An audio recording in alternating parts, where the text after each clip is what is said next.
Hey guys, and welcome to your research training. This is going to be your fly on the wall type training. You will watch and follow along as we research properties for an upcoming auction for our business.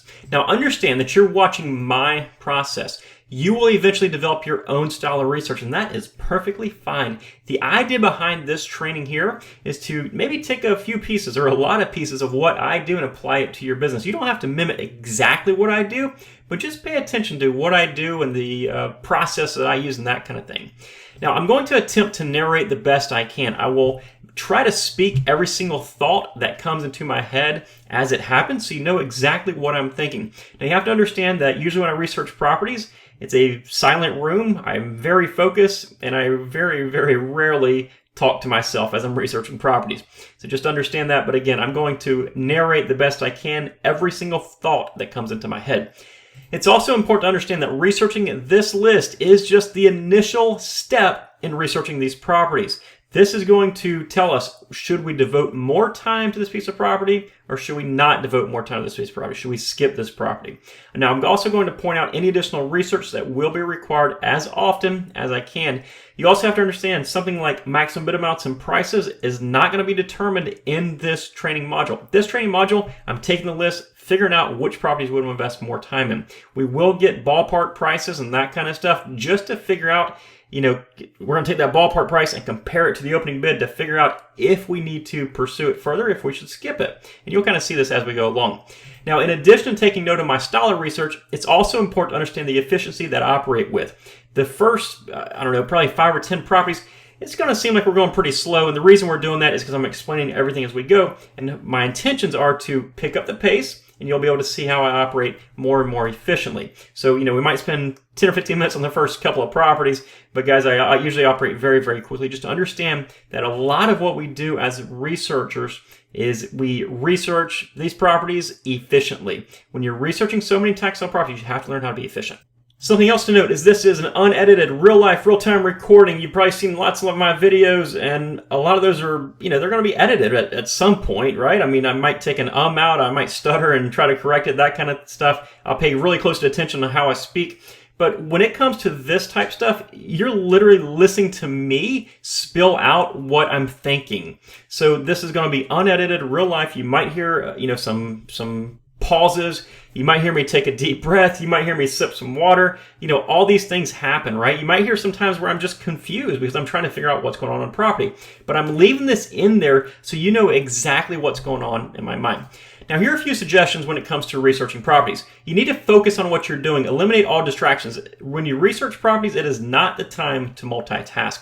You also have to be systematic about your process, especially when you're operating where you have a lot of different windows open and you're researching different properties and that kind of stuff. You be systematic so you don't confuse yourself. Develop your own process that eliminates mistakes and confusion. You need to get into some sort of workflow, some sort of momentum that you go from one window to the next, where you eliminate all the confusion or mistakes. I also suggest that you work in 30 to 60 minute chunks if necessary. If you want to sit down and research 10 auction lists and you want to spend 10 days doing it and you want to work nonstop throughout the night, more power to you. But more often than not, when you start doing that, you'll start making mistakes. I also say that you need at least 20 minutes, hopefully 30 minutes of nonstop interruption because it will kind of take a little bit of time to get you into your momentum, to your groove of researching these properties. So 30 to 60 minute chunks is what I recommend. It's also important that you take your time. This is not a race. And at first, you are not going to be very fast when you research properties, but take your time so you don't make mistakes. Let's slide on over to a browser window and get rolling. All right, we're on the Clerk of the Court page for Marion County, and we're going to look at their tax deed sales list. From here, it looks like they got 4 lists posted. We're going to click on this July 11th one and start doing some research on it. All right, one of the first things I usually do is I'll just scroll through the list.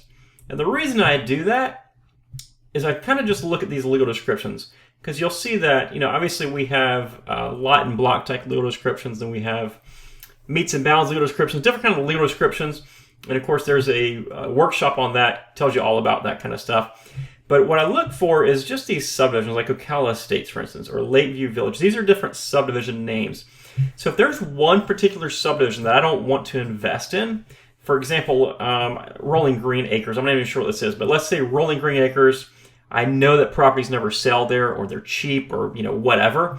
But if this whole list was Rolling Green Acres, like every single property on here, or the majority of them, guys, I'm not going to waste my time even researching this list. You don't want to go through it piece by piece only to realize, hey, I don't want to invest in everything, You get to the end of it, you're like, oh, that was all Rolling Green Acres. I just wasted, an hour of my life. So you just want to kind of scroll through here and figure out what's going on, okay?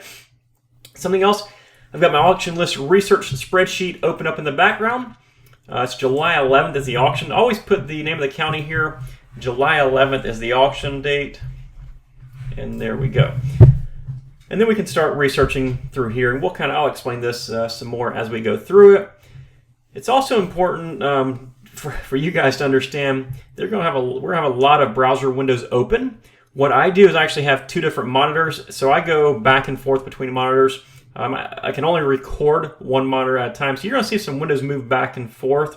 Don't concern yourself with that. You'll work out your own flow, that kind of stuff. But just understand that I do have two monitors here, and we're gonna move them from one screen to the next. That way you can really understand and see what we're doing. And again, I usually don't have people looking over my shoulder, and I don't talk to myself as I'm doing this. So kind of bear with me while I get the hang of it as well. All right, let's start researching this first property.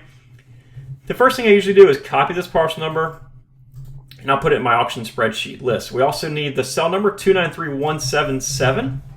So 293177 is going to go there, and then we're going to put in our parcel number there. Oops. Looks like we don't want to copy that from there. I don't know if it'll work out for us or not.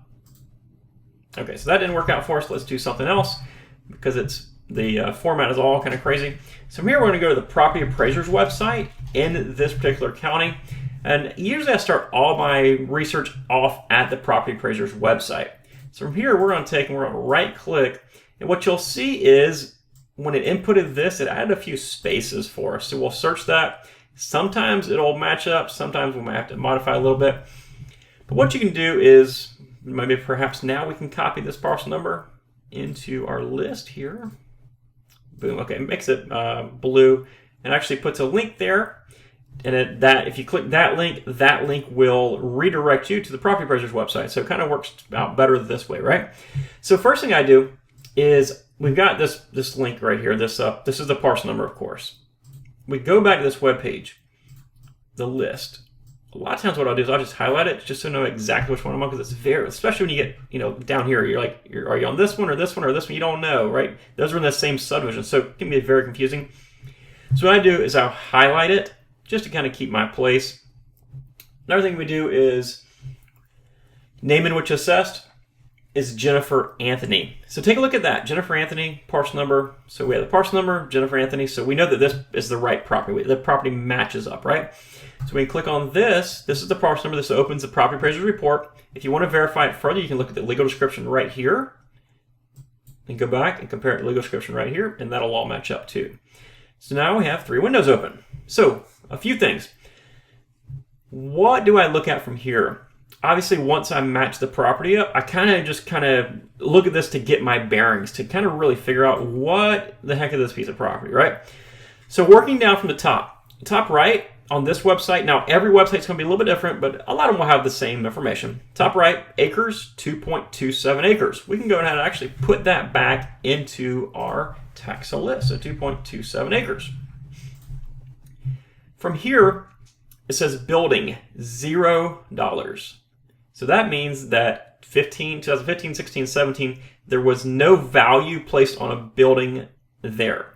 And typically if there's any sort of building whatsoever, there's going to be a value placed because that's what they tax you at. That's how they make their tax money, all that good stuff. So we can basically make the very strong assumption that there's no building here. This also gives us a taxable value of the piece of property. Now again, I've made a lot of videos about taxable value compared to real market value and that kind of stuff. Go check them out if you haven't yet. But your taxable value and your real market value might be the same, might be way off. It just depends on your specific county. But we'll go ahead and put this in here, 11,600. I'm going to slide this back up. 11,600. Okay. Now we can scroll down from here, and we have the property transfer history. So this will give us not only the transfer history of when it's sold from one person to the next, but perhaps there's any issues that they might have had a judgment against it, like a divorce, for instance. And the divorce decree said, you know, Sally's interest goes to Joe, right? When they divorced, so Joe is the owner now. So like it might say judgment here, and that might be, you know, the issue. Or like a death certificate. Somebody had died, so they left their property to somebody else. A death certificate will be recorded. So anything that could involve the ownership of the property will be recorded here. A lot of times what you'll see is $100 right here. That's a nominal amount. That's just kind of a placeholder more than anything. This quitclaim deed, I'll look at it just to give you an example. It looks like Bayview Hospitality Consultants and Acquisition sold it to Jennifer Anthony. Now, if we look at the deed, let's see what happens here. That's exactly what I thought. Okay, so Jennifer Anthony was actually, you look at this deed right here, Jennifer Anthony, that's her company, Bayview Hospitality Consultants. So she transferred it out of her company to herself. Now, you don't always have to look at these deeds, of course, like that. I'm just trying to show you this as an example. Let's go ahead and go back to this piece of property. We'll cross out there. Okay, so we got Jennifer Anthony. So basically what I've shown here is she transferred it to herself. So that's not that big of a deal. You can also look at the transfer history. This was 98. That was 20 years ago. It was sold for $18,800. That is completely irrelevant to us because we don't know. I mean, there could have been a mobile home on it at that time. There could have been a house that burned down and it's been cleared since. I mean, that's a very long time ago. So down here we've got our zoning. Again, zoning codes are going to vary in just about every area. A1 stands for agriculture. You put one residence on it, that kind of thing. Frontage, it's basically almost a square lot, 330 feet by 300 feet. There's no address or anything like that. So the next thing we need to do is figure out where the property is at, right? So we can click on Map It. This will bring up the GIS for us in this particular area. And then from here, what I always like to do is click on Mapping Layer Control. Now, every county is going to have a little bit different system and processes and layers that they have available. So just understand that and just kind of bear with it, because it can be difficult to figure out all of them. You know, some might be very, very basic. They might just have one or two layers, and some might be a little more complex. But what I kind of always do is hit the most recent aerial map. This is 2015. This is 3 years ago. It's going to be 2015 across the entire county for the most part. So just understand that stuff does change in 3 years, but this will give you an idea of what's going on in that piece of property. What I also do is when I do this, because I know it's vacant, I'll go ahead and click 2018 vacant cells and 2017 vacant cells just to see what's around it, and I'll update everything together. So I'm going to get the aerial map and the 2018 and 2017 vacant cells. So let's update it and see what happens. Okay, so we've got a few things here. Number one, there's a lake nearby, or it looks like a pond perhaps. Not sure exactly what it is. But beyond that, the tough thing is here, we don't really have a comparable property to go off of. I'm going to scroll out. I got this comparable. That's on the lake. There's water there. It's kind of a skinny property. We don't know what's going on there. Keep scrolling out. Yeah, so we don't have much to go off of. So let's zoom back in. So we don't have any comparable vacant properties, right? So we're going to zoom back in and we're going to check out the improved properties. And the reason I do this is, number one, the value is $4,050, right? That's actually fairly low for this property size, which is what was 2.27 acres. So there's some value here, I'm thinking, at least. But in certain situations, if the opening bid amount, for example, was $4,000 and you've got single-wide mobile homes everywhere around it that are selling for like $14,000, then you have to think to yourself, well, what is this property worth if it's worth $14,000, $15,000 with a mobile home on it? So that's why I do it. I update records here. Let's see if anything pops up. We don't have much of anything here, guys. This is one of the tough ones where you have to do a little more research, a little more digging, maybe drive out there, that kind of thing. So we've got $78,000, $50,000. So just shooting from the hip here, this looks like it could be a very viable option. It's $4,000 opening bid. The tax assessment, which we know this is not the value, could be more, could be less, but at least it gives us a little bit of an idea. $11,000. We have no comparable properties. So we need to make sure this property is accessible. We need to figure out what has sold around it. So in order to do that, typically what I would do is I would search this size property in this specific area. This is a 2-acre property. So, maybe you go over to Google. Oops. You got to type in Google correctly, apparently. Google.com. You type let's just say 2 acres, Citra, Florida, I think is the area this was in. And see if anything pops up. Again, this might be tough. We don't know. Here's Northeast 199th Street Road. I think that was in the same area. Okay, there's 199th Street Road right there. Let's see what this is popping up. It's 175th Street. Here's 8 acres for $55,000. Here's 1 acre for $59,000. Actually, let's click on... No. Let's scroll around a little bit. Here's 2.27 acres for $5,600. Okay, hold on. This is very helpful here. 2.27 acres for $5,600. We were 2.27 acres. Basically the same size. Let's click right here and see what's happening. Wow, this is a very small photo, and I have no idea where that property's at. But we know it's on Northeast 199th Street Road. It's been listed for 26 days. Let's see what they say about it. A1 property, same zoning as ours. Okay, so this is possibly landlocked and has some sort of right-of-way easement. So the realtor that has this listed, it's listed through a realtor, which is, kind of reassuring because, sometimes there are some realtors that'll waste their time, but we know right off the bat that a lot of realtors aren't going to waste their time with a piece of property. That's crazy, but this is potentially landlocked, everything else. Looks like there's a road right there. Let's see if we can figure out where this is at. Boom, right there. This is our road. That piece of property is like right here somewhere. We know ours has access though, so ours is probably worth at least that much. Now that has not sold, but we have to understand that it is on the market. It is the closest comparable property that we have, even though it has not sold. Let's keep scrolling around. Here's 3 acres for $24,000. Here's 1.5 acres for $10,000. Obviously these are unsold properties, so you have to take it with a grain of salt. 2 acres for $16,000, 4 acres for $50,000. Keep scrolling around here. Here's these are all in the same county, maybe not the same exact area, but it kind of gives us a little bit of an idea. 10 acres for $60,000. Okay, so you're probably looking at like a $8,000 to $10,000 price range. That's kind of what I'm thinking. This property is this same one exactly is landlocked. It's weird, all that good stuff. And he's asking $5,600. So say $7,000. So you're at basically $7,000 comparable, $4,000 opening bid amount. It's going to be very, very close there. Here's what we can do, though. Type, what I do is vacant. Setting, that's a rural setting, unpaved road. 7K comps, question marks. No sold in area. Drive by required.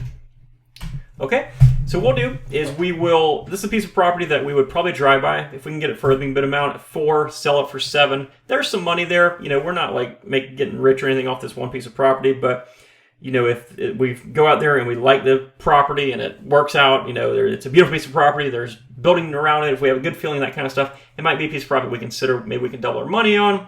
We also have to do a little more research and stuff, but you don't want to get so focused on one piece of property that you forget the entire list.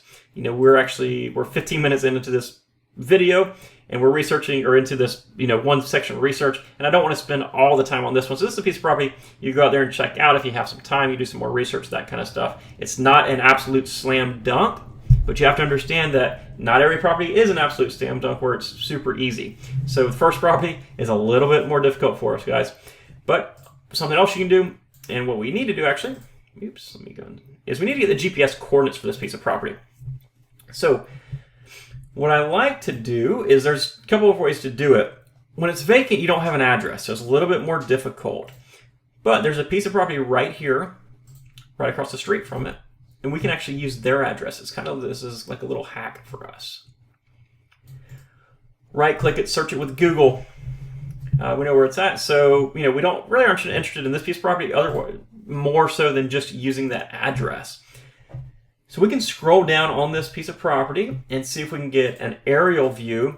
An aerial view also will help us determine if the property is going to be worthwhile to invest in, that kind of stuff. But we can get an aerial view. Here's our property. Remember, the map actually said the road went through here somewhere, but the road actually goes from here. Regardless, we do still have road frontage. We're on this corner right here. So click it, right-click it, say what's here. Click on these numbers down here. These are the GPS coordinates. And then what you'll do is you'll copy these coordinates and you'll paste these into your map. Now, what we'll do from here is we will resize these guys, just because I like everything to be fairly uniform. And there we go. Max bid amount. For most of these properties, we will not be able to determine it today, but we're going to go out there and check it out. We have the GPS coordinates. Now, what you need to get in the habit of doing is using the GPS coordinates, because even if you have a mobile home across the street or something, once you get out there, once you look at all these properties, you're not going to know exactly where it's at.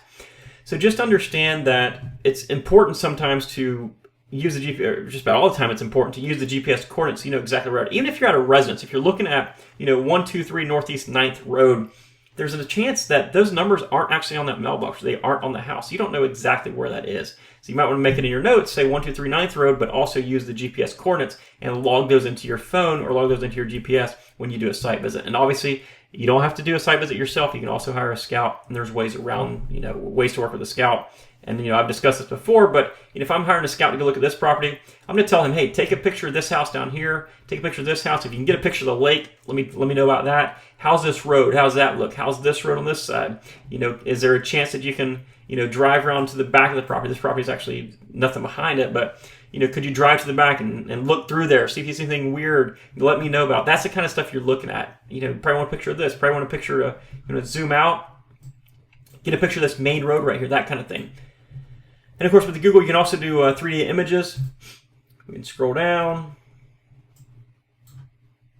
Not a whole lot here except for some trees. We can scoot around like this. We got a tree, we got some dirt roads and that kind of stuff. So kind of is what it is. And it's time to move on to the next property. What I usually like to do is I like to clear out as much as possible. It gives me a fresh start. Clear out. And from here, we can go down here and search for the next property, okay? So we'll go back to this list. And we'll go on to the next property. Now, this is a meets and bounds description. So what we can do is copy this. 239 or 293179. 293179. I'll highlight it. 293179. Go back here. We'll make a little search. Okay, so that didn't pull up anything. And the reason is when this one happened to paste in there, actually, I'm sorry, we searched for name, okay? So when you paste it, you need to make sure it pastes correctly. And you also need to make sure you're on the right bubble because that will really frustrate you. We're on the right bubble here, parcel real estate. So we're searching about parcel number 4 real estate. Search, and it pulls up Jessica Wood. So Jessica H. Wood, that is the owner of the property. It matches up. From here, we can copy this, paste it right here. And then we'll get rolling on the research for this piece of property. So click on this piece one. We got 0.3 acres. Building value, there's nothing here. No buildings on the property, so we know it's vacant. So we can fill that out. Vacant. And you're at 0.3, so you're at a third of an acre. No recent sales on the property. Foreclosed, look at 1990. Sold in 1999 for $100. Probably family members or something. It says here's 65 by 200. We know it's 65 feet wide. This is something you need to watch out for too, guys. You need to be familiar with the building codes. Be familiar, at least, spend a few minutes researching the code to see what is required as far as a building lot in certain areas. It's setbacks and stuff like that. And this is something, again, you want to pay attention to. And the reason is, what if this piece of property was an acre but it was only 25 feet long? So it was like 25 feet by, I don't know, like 1,700 feet or something, whatever comes out to an acre. And it's an acre, right? But the deal is it's so narrow that you can't build on it. You can't do anything with it. So the first thing I would want to do is make sure 65 feet gives you enough room to build. So check the building code, see what happens. We're going to assume it does for now, so we're going to keep pushing forward with our research. We're going to map it. We'll see where this piece of property is at. Here's a long, narrow piece of property. Is it buildable? I don't know. We'll look at it though. And while we're here, we're also going to look at the vacant cells. Vacant cells. Update it. My guess here is this piece of property is probably not going to be buildable. Let's zoom out a little bit, see where we're at. It also looks like it's on a pretty rough dirt road. If there is even a road there, I can't tell. I'm zooming out here. I do not see any other pieces of property that are anywhere near this shape, this size, anything like that. This is by far the most narrow piece of property in the area. We have a couple of flag lots here, but is it. I mean, there's not much to it. So even if it is buildable, it's not going to be desirable. It's going to be a tough sell. $2,000 for a third of an acre in this area. You're like $2,500 assessed value. So it's a piece of property you don't want to mess with. So again, we're going to say rural, unpaved, question mark, $2,400 I think it was, and narrow is property around 65 feet wide. And then what I'll do is I'm writing this down just so I know what's going on, just so I can like remember this and like focus, or not focus on it, but track it when it goes to the auction. So if I know if somebody bids $100,000 for a piece of property and I think it's worthless right now, then I probably need to go back and research it after the auction to see what perhaps they saw that I missed. That way I can educate myself. But for now, I'll go ahead and we'll do Control 5, mark through it, so it's a space holder. All right, so we can move on to the next piece of property. And we can close out these guys. Next piece of property is going to be 80. So here's this. We can copy this. 293180 is the next one. 293180. Go back to our property appraisal report. We can search for a new piece of property. 293180. Paste. Search. Okay. Interesting. Parcel. 0744741. Okay. So there's what happens sometimes too when you have a lot of very similar parcel numbers. When you paste it and it added some spaces on you, go back and delete these spaces out and then search it. But now we have one piece of property. Alfred Francis. Yes, we do have a match. Alfred Francis. And then from there, we'll copy this and we can throw this back in to our list here. And we'll start researching this piece of property now. All right, so we've got an address here. That's a little bit helpful, but looking back at it, we have 0 building value, no building value. Scrolling down, we got 0.43 acres. Now, we look back, and we've got it sold 2002, 2006, 2002, $45,000, 2006, $80,000. Be careful when you're looking at these dates, especially around the time when we had the big land boom and all that good stuff, real estate boom. Because 2005 through 6, 7, 8, those numbers might be skewed a little bit, so be careful. Zoning is B4, which is business. That's interesting. Miscellaneous improvements, fence board. Okay, here's my assumption, not knowing anything at all about this piece of property. My assumption is back in 2006, there was probably a mobile home or some sort of building on this property. I don't know, though. You can do a couple things to figure this out. You could look at permits. Some areas, permits are difficult to find. You can also look at the tax assessment records. So we'll click on that, we'll agree. And then from here, we can click on account number. We can go back a little bit, like let's look 2005 maybe, and see what happens. Actually, we're gonna click on tax bill right here, 2005 tax bill. Okay, it says vacant land. So maybe it was just vacant land that sold for a lot of money back then. We'll search one more tax bill. Let's search 2003 tax bill. I'm assuming it's going to be vacant still. Vacant land. So I guess it's just a piece of property that sold for a lot of money back then. Okay. So we can actually, while we're doing this, we actually see it was a tax deed back in 2010. And it's a tax deed again, 2018. So when you see these properties, we call them frequent flyers if they're at tax deed auctions more than once.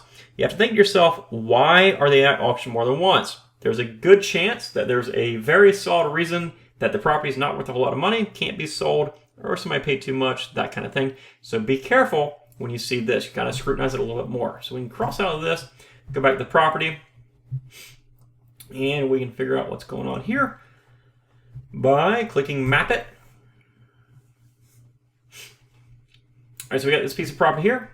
Looks, like a fairly normal size. Let me see the dimensions. We'll go down here. Dimensions are 200 by 93. That looks usable. Mapping, layer control. Let's look at aerials. We know it's vacant. We can go ahead and look at vacant property sales as well, 2017 and 18, just see if there's any comps around it. Okay, so we got a few things here. Looks like it's right off this road right here. This looks like I don't know. Let me click on this really quick. See what that is. What we'll do is we're going to click this. It's going to pull the property appraiser report up for that one. and that's a commercial structure, okay? This is called the Pioneer Country Store. So we have a commercial structure right behind it. I don't know anything at all about this particular road or anything. I don't know if it's a busy road or, I mean, I don't know what the whole situation is behind this. So this piece is sold for $318, $5,800. It is right behind it, but this might be worth more money because it is directly on this road. I don't know. Okay, so something else you have to think about is it's zoned B4, business. This is a piece of property that you, if you want to invest in, you're going to have to drive by it. Because look, that's a business behind it right here, right? That's kind of a semi-main road, I guess. I mean, I don't see lines in the road or anything like that, so it can't be that busy road. But everywhere around it, residence, residence, residence, residence, residence, residence. But you get this piece of property that's zoned business. You cannot put a residence in most areas on a piece of property that's zoned business. So this is something you might want to call the county on if you're interested in buying it and say, listen, it's zone B4. What will it take to get it zoned back residential? And that might be the reason they've been able to sell it, because nobody can use this piece of property. It's zone business, but you can't, you don't want to put a business there because nobody's going to see it or anything else. And it's just going to be cost prohibitive. So you want to put like a mobile home there, like these guys, or a small house, but you can't because it's zone business. So you're kind of catch-22. Let's go ahead and zoom out some more, just see if there's any comparables around it.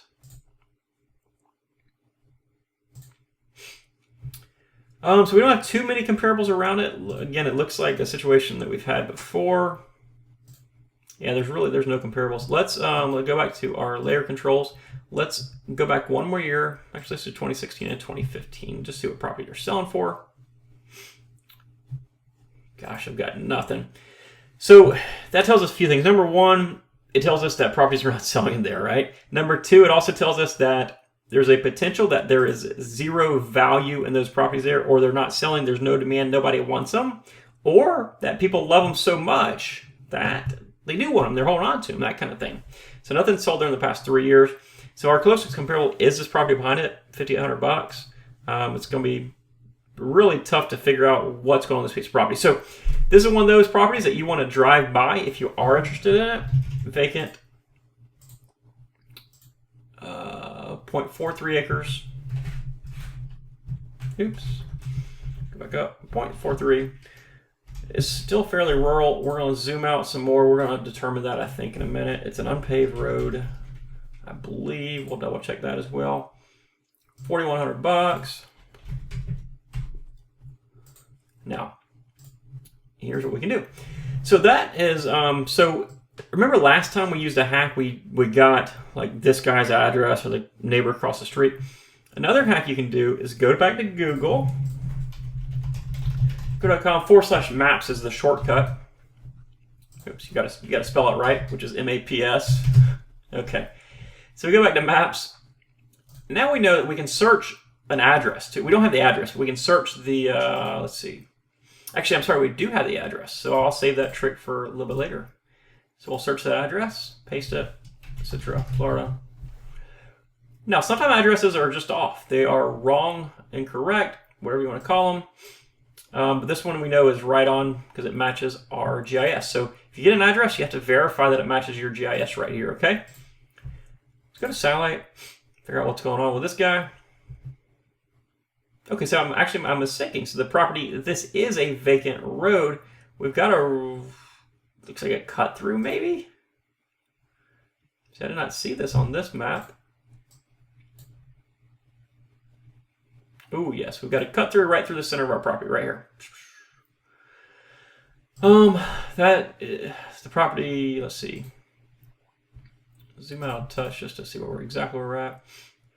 So right where this comes up and boom, this comes up and boom, that's our property line. He's probably like right on the edge of the property, that road is.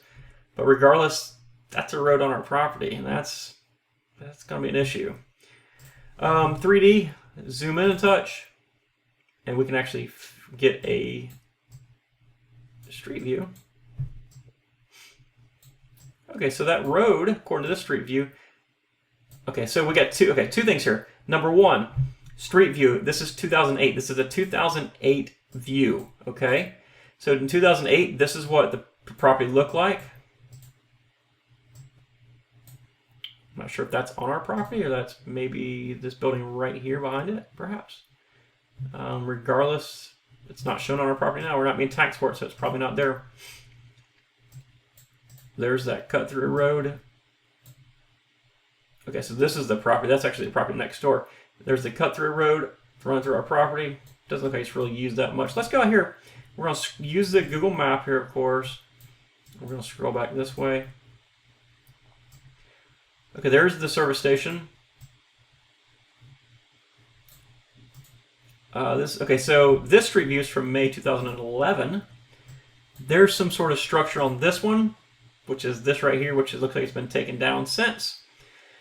Okay, guys, so this is one of those properties that you're really just trying to figure out what the heck's going on here, right? Let's turn this back to north. Scroll down. The imaging for this date, this says 2018. And it shows a much more well-defined road, cut-through road that everybody's using. So here's my issue with this. Number one, it's zone business. And you have to figure out how to get it zone residential to make it usable, because nobody's going to put a business back here. It just doesn't make sense, right? There's no use for it.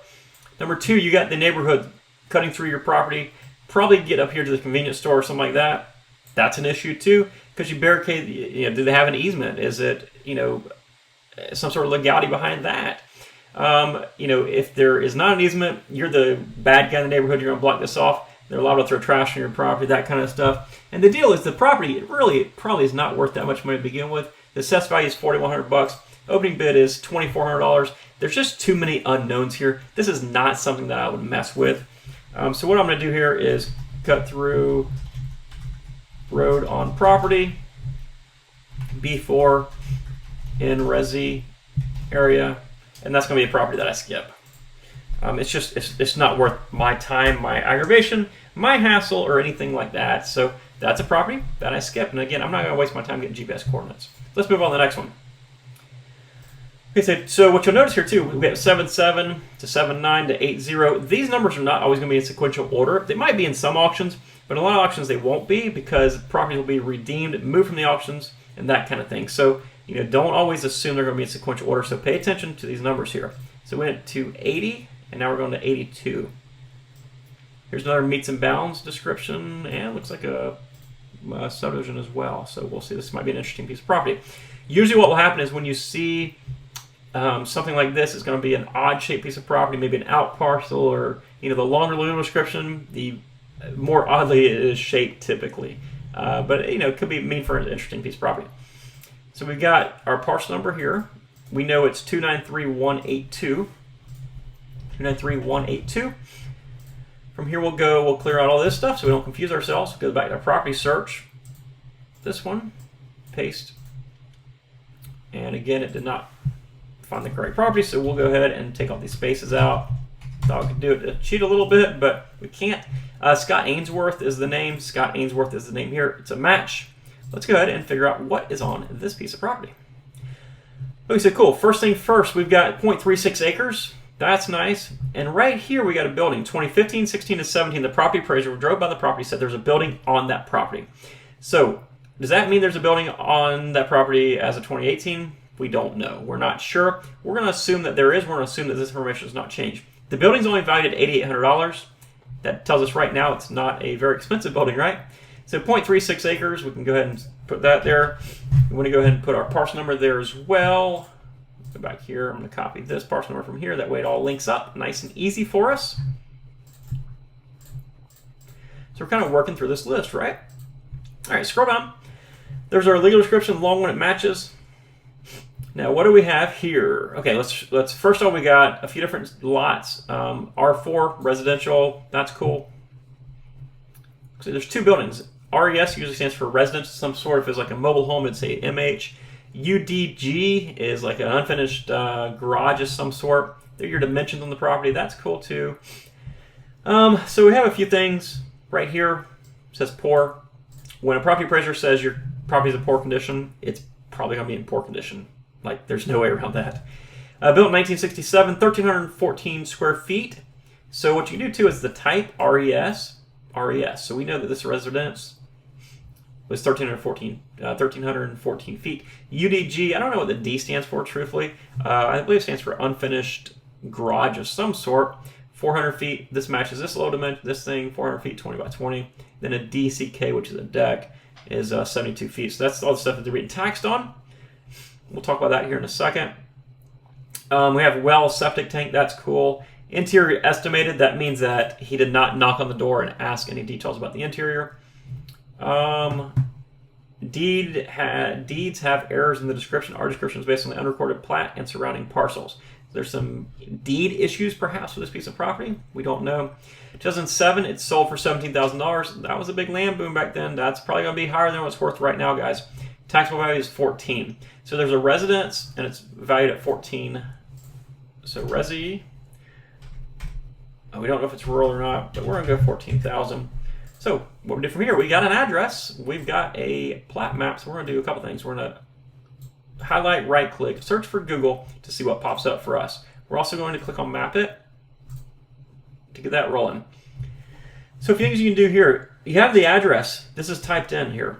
So we can figure out if anything has been sold for this piece of property, what's sold, maybe we can get an idea. 8080 Northeast 306 Court.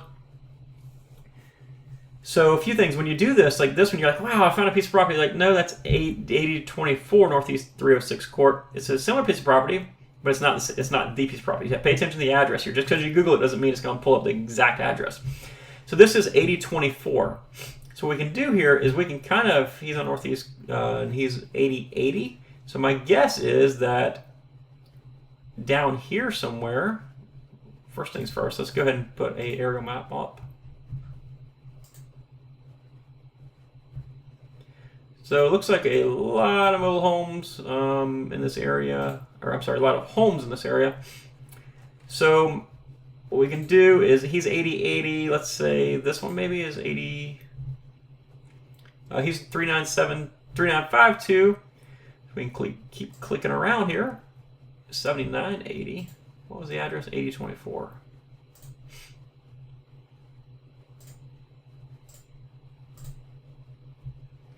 So this piece of property, I'm going to clear out a couple of these guys just to make it a little easier for us to see. This piece of property due south. This is our piece of property, the squared off piece of property.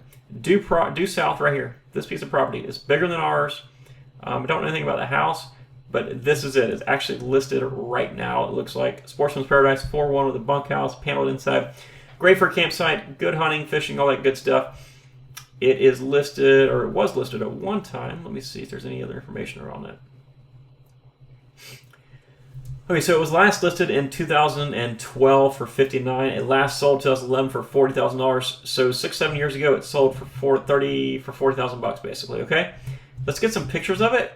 Now this is not our subject. Remember that, okay, guys? We're getting some pictures just to kind of see what's going on. Nice roof there. Wow. This is the piece of property that is right next door.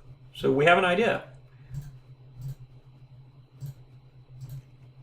of at least what's going on in the area, okay? Click out of that. Now perhaps something would have popped up, maybe like this guy right here, Zillow. If the property's been listed before and it's made it way to Zillow, there'd be pictures right here and that kind of stuff. It'd be very helpful. Again, those estimates, these don't mean anything, guys. Don't go off those estimates for us. We can also look at price and tax history, see if it's ever been listed before. My guess is it has not. Let's see if it loads. Okay, so it was listed back in 2007 for 41. Yes, there's not a whole lot of information there. So let's go ahead and look at the aerial map.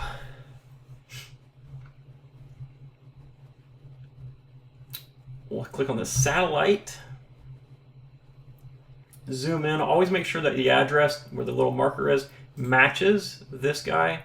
The best way to do it is to kind of compare the buildings, especially if it's not on the corner or anything like that. You have an L-shaped building below it. There's your L-shaped building, so there's your property right there. So we scroll in, and it says that this imaging is from 2018. We can scroll in. You know the house is still there at least as of 2000, whenever this imaging was taken. Take our little guy, scroll over, and we do not have any street views or anything like that. Okay, so what we can do, right click it, what's here, get our GPS coordinates. This is another piece of property we're gonna have to drive by, or we're gonna send a scout by. Before you do that though, bing.com/maps to see if there's a better view of Bing in this particular area. type in the parcel number or paste it, click enter. Go to the road, go to aerial, click on aerial, scroll down. What do we got here? Not very good actually. A little bit more blurry. Anything on the street side, I highly doubt it. We got this main street right here, but nothing else. Okay, so this is a piece of property you are probably going to want to drive by. Opening bid is $8,900. So my assumption, just like shooting like very low from the hip, is like, I don't know, $25,000, $30,000, somewhere in that ballpark. It's going to be a piece of property that's going to probably be a little more difficult to sell because of the area that it's in. It's in a very rural area. It looks like kind of a poor area. That kind of thing. So let's just do this. We know it's an unpaved road. Rural. Small old house in poor condition. Drive by required. And we can paste these guys, and then I like to make everything look nice and pretty, so I'll keep it all the same. That's it. So that's another piece of property you want to drive by. Move on to the next one, 293-182. We'll close out these windows so we don't confuse ourselves. Actually, 293-182 is the last one, so we'll skip 83. So this line here, that's a piece of property that's been redeemed or canceled from the sale. So first thing is I noticed is actually I kind of glanced down. We've got a few pieces of property in the same area. Westwood Acres North, Westwood Acres North, Westwood Acres North, Westwood Acres North, Westwood Acres North, Westwood Acres South. Okay, and then we have a few of these. So when you're doing the research and you see a whole bunch of properties in the same area, the same subdivision, the first one that you start with, kind of give it a little more attention, give it a little extra attention, figure out what exactly going on. You don't want to just make a guess at the value, like, oh, I might visit it later, I don't know what I'm going to do. But if you see a lot of them, because it'll save you time as you research the next ones. Now, it's also important to understand, too, that some subdivisions are huge. So Westwood Acres North Block 6 and Block 5 might be two different things. I mean, one might be mobile homes, one might be site-built homes, one might not have access, one might have access. So you still have to research everything, but just understand that, there's some shortcuts here that we can take just by understanding the neighborhood by researching the first one thoroughly. So we've got 293-184, and I got a parcel number copied. 3184. Go back to our parcel list here. We'll do a little search, see if this pops up the easy way, and it will not. So we'll click back. Boom, boom, boom. Leave the spaces out. We need to figure out who this is. It's Janice Kennedy. Janice Kennedy matches up, got an address. And we've got the address. It's got 1 acre. That's cool. 0 buildings. No buildings on it. And $5,800 property. So, oops, I got to paste our address. Copy this. Vacant. 1 acre. And we said the value was $5,800.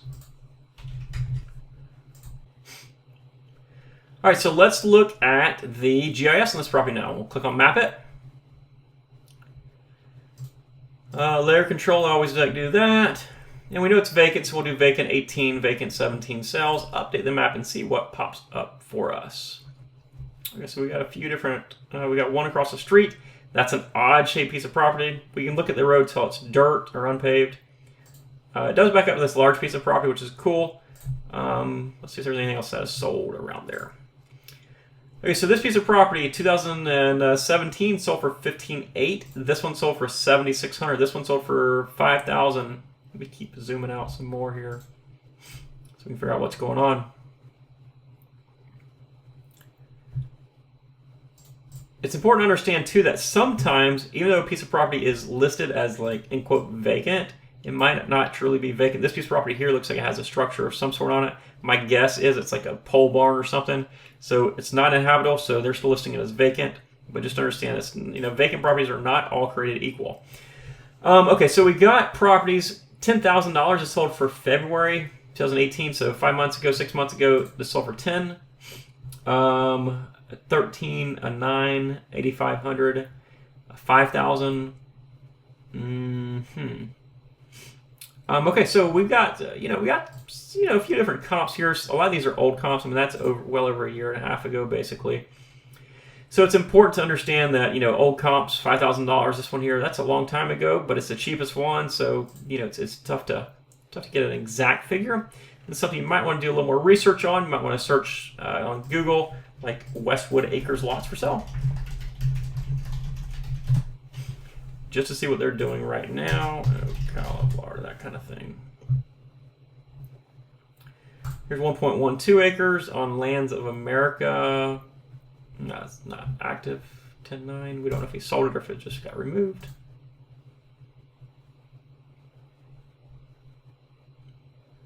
Now again, the reason I'm spending so much time on this one specific one is just because I know the different properties behind this are also in this area. So we've got, let's see here. Looking at some, trying to find some lots for sale. We don't have any lots for sale. Here's 2 buildable lots in Westwood Acres. Call today, negotiated price. No price on that one, so that doesn't help us. Westwood Acres on LoopNet, that's interesting. LoopNet's a commercial website. This is off the market. I've not seen a whole lot of anything here that really helps us. Westwood Acres South. Well, that was way back in 2006. That doesn't help us either. All right, so we're going to have to go based off these comps right here. So we've got, in this general area, you got 15.8, a 13, that actually doesn't count because it's so big. A 7,600, these are old properties, old sales. Most recent sales, 10,000. But that's also one of the most highest. So we're going to shoot from the hip and say it's worth like $7,000 or $8,000. So this is a piece of property that opening bid amount is $1,900. So this is a piece of property you probably want to go look at, right? So it is rural, it is unpaved, 7 to 8 comps, question mark.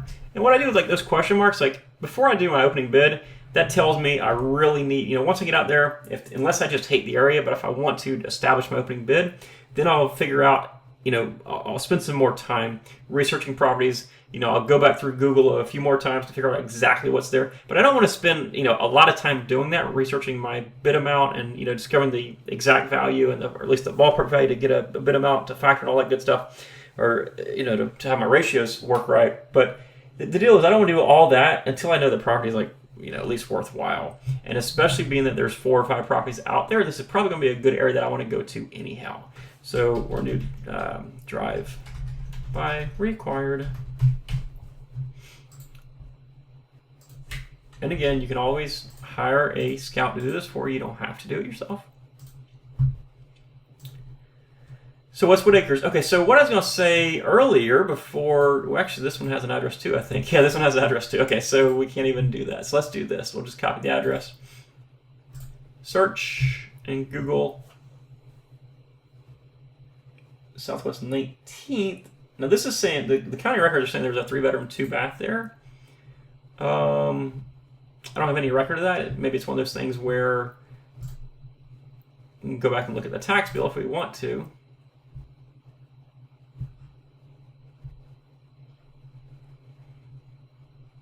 Go back and look at 2006. Okay, so based off these prices here, there might have been a structure back there. So tax bill.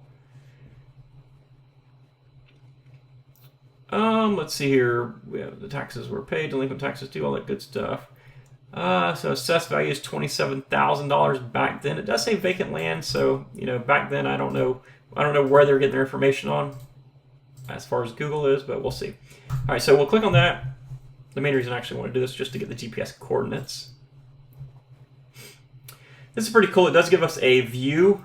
This is kind of rare, especially on dirt roads. The Google Streetcar doesn't like to go down dirt roads, apparently.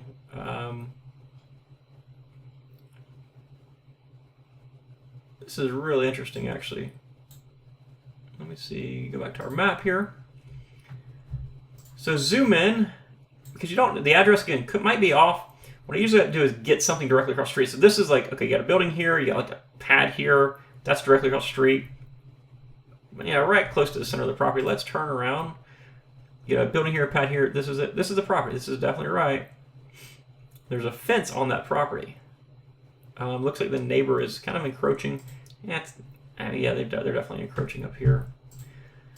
Could be an issue. Yeah, might not be an issue. We don't know. It's one of those things you probably get surveyed and go from there. This imaging was taken in 2018. Let's look at the street map. The street map was taken in 2007. This is 11 years old. That's a long time. A lot of stuff changes since then. There's your neighbors across the street. Scrolling this way a little bit. Is that?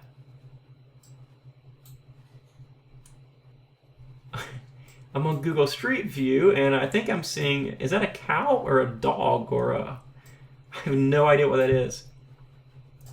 That's the weirdest, oops, I need to zoom back down. That is the weirdest thing.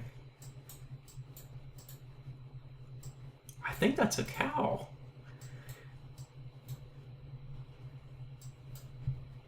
I can't tell. The images aren't that great at quality, but sometimes you will see some funny stuff like that. Anyhow, sorry guys, just got sidetracked there. But it looks like this is the property. That's your neighbor. Maybe they got some cows or some horses or whatever. They got a few horses there.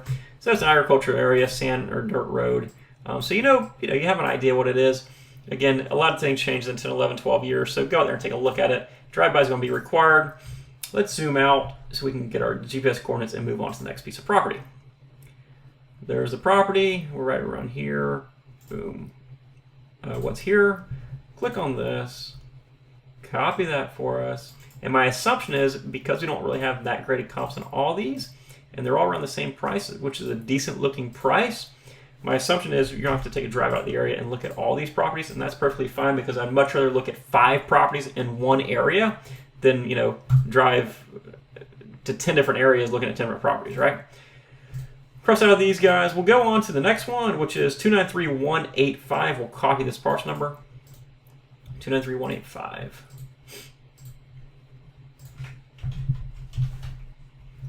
And something else you should have been doing the last piece of property is paying attention to the surroundings. Pay attention to what's going on in the area, because this piece of property, especially when you're doing multiple properties in one area, this piece of property is probably going to be in the same area. Margaret Burke. Confirm. Yep, it is Margaret Burke's property. Boom. There's a lot of different ways to confirm it too. Some people won't. Some lists actually won't list the name which is assessed. So you can just confirm it by block 5, lot 5, or something like that. So there's different ways to do it. This is 1.14 acres. Last sold in 1978. That is ancient history when it comes to real estate values. Zone A1. That's about it. So let's go ahead and map this one. And while it's mapping it, we'll go here, 1.14 and $6,600. Oops. 1.4 and we said $6,600. And we know it's vacant because there is no building value on that property. We'll copy this guy.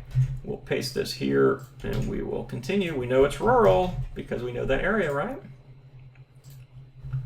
Let's look at our map here. Layer control. Vacant sales. I think it's going to be the same thing as last time, guys. Just because it's in the same area. There's that funny looking shaped piece of property, right? Zoom out. Guess what? There's a property we just researched right here.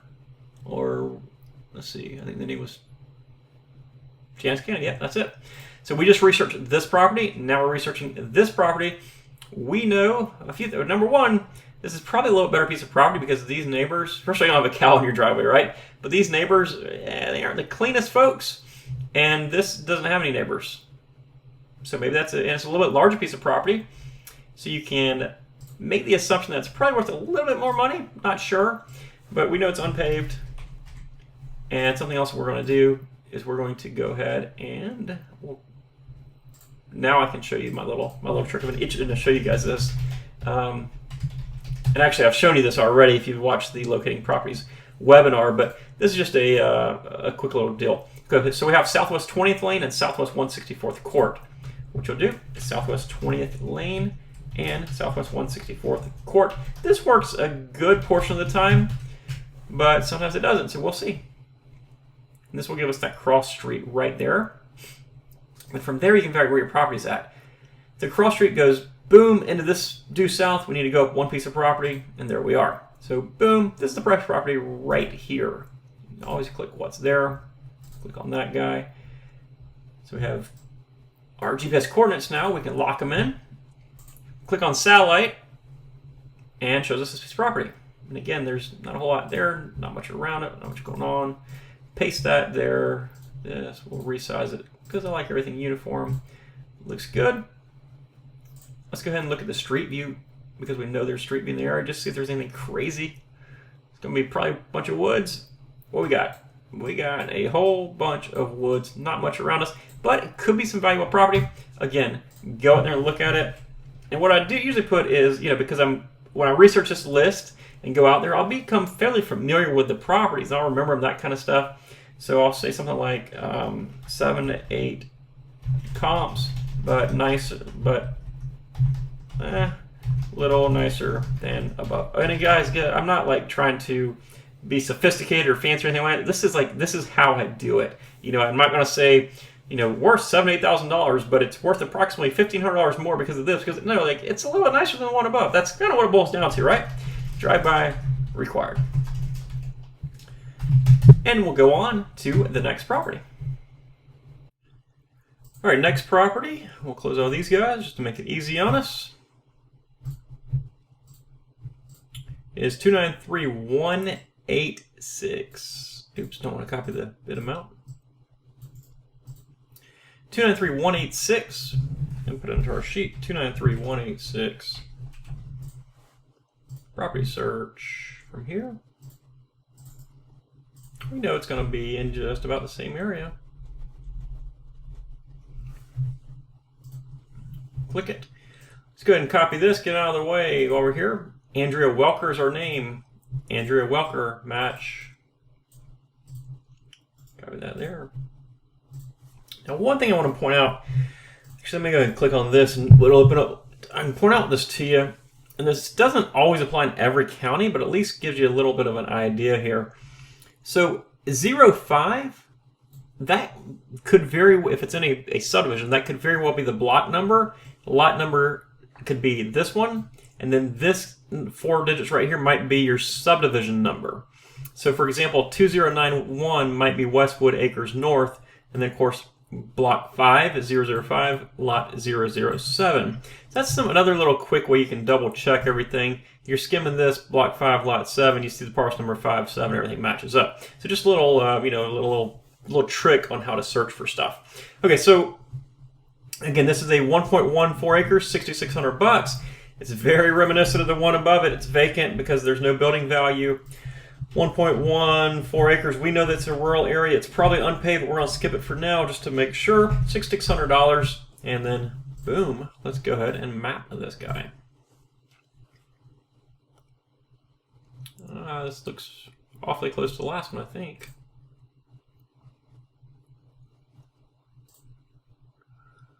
There's your Welker. Let's see. Trying to see if I recognize any of these names from being the last one. I think the last one was like right through here, wasn't it? I think it was this one maybe. Margaret Burke. Yeah, Margaret Burke. So this is literally 2 lots down from the one above. And being that it's so close, what we can do is we can actually use a lot of this information above it. Unpaved, 7 to 8 comps. And then what I'll usually do is put like next, let's see, 2 lots south of above. And then something that I want to do too is I'll go back and re-edit this one. 2 lots north of below. That way when you're there, if you see this first one, you think to yourself, okay, what do I do now? I want to go to another property, and you look down and see this one, and you're like, oh, that one's 2. So that way when you're driving on the way in, you're like, okay, there's one here and there's one here. We know exactly where they are. But we also got the GPS coordinates. We can paste these guys into Google here. Okay, let me skip that back. Just so you see what I did there. I'm sorry, I moved a little fast. You can open a window, paste it, and go. So all you're doing is search the GPS coordinates. It's not going to pull up much down here, but it will pull up the map for you. Click on that map. And again, these are GPS coordinates up here. We want to go to the GPS coordinates below it. And let's open the GIS back up. So boom, southwest 20 course goes right here. It's the one right below that. Boom, so we're going to go to this lot right here. And we'll go, what's here? We've already seen the street. We've already seen the area. We've seen everything about this property. All we're going to do is make a note of it.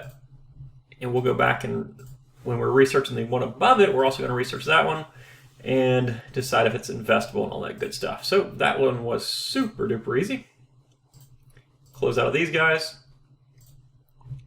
Move on to the next property. This is also Westwood Acres. Look, north. So we got lot 5, lot 7. This is lot 11. This is going to be in the same general area. 293187 is the number. 293187 is the number. Let's search our parcel number again.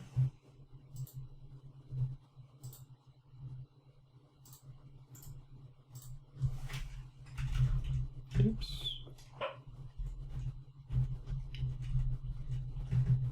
We need to put a 0 there instead of an O.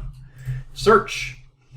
Vanoy Harris, Janelle, yeah, Vanoy Harris matches. Sometimes both names might not pull up on this screen here, but they're going to be right here.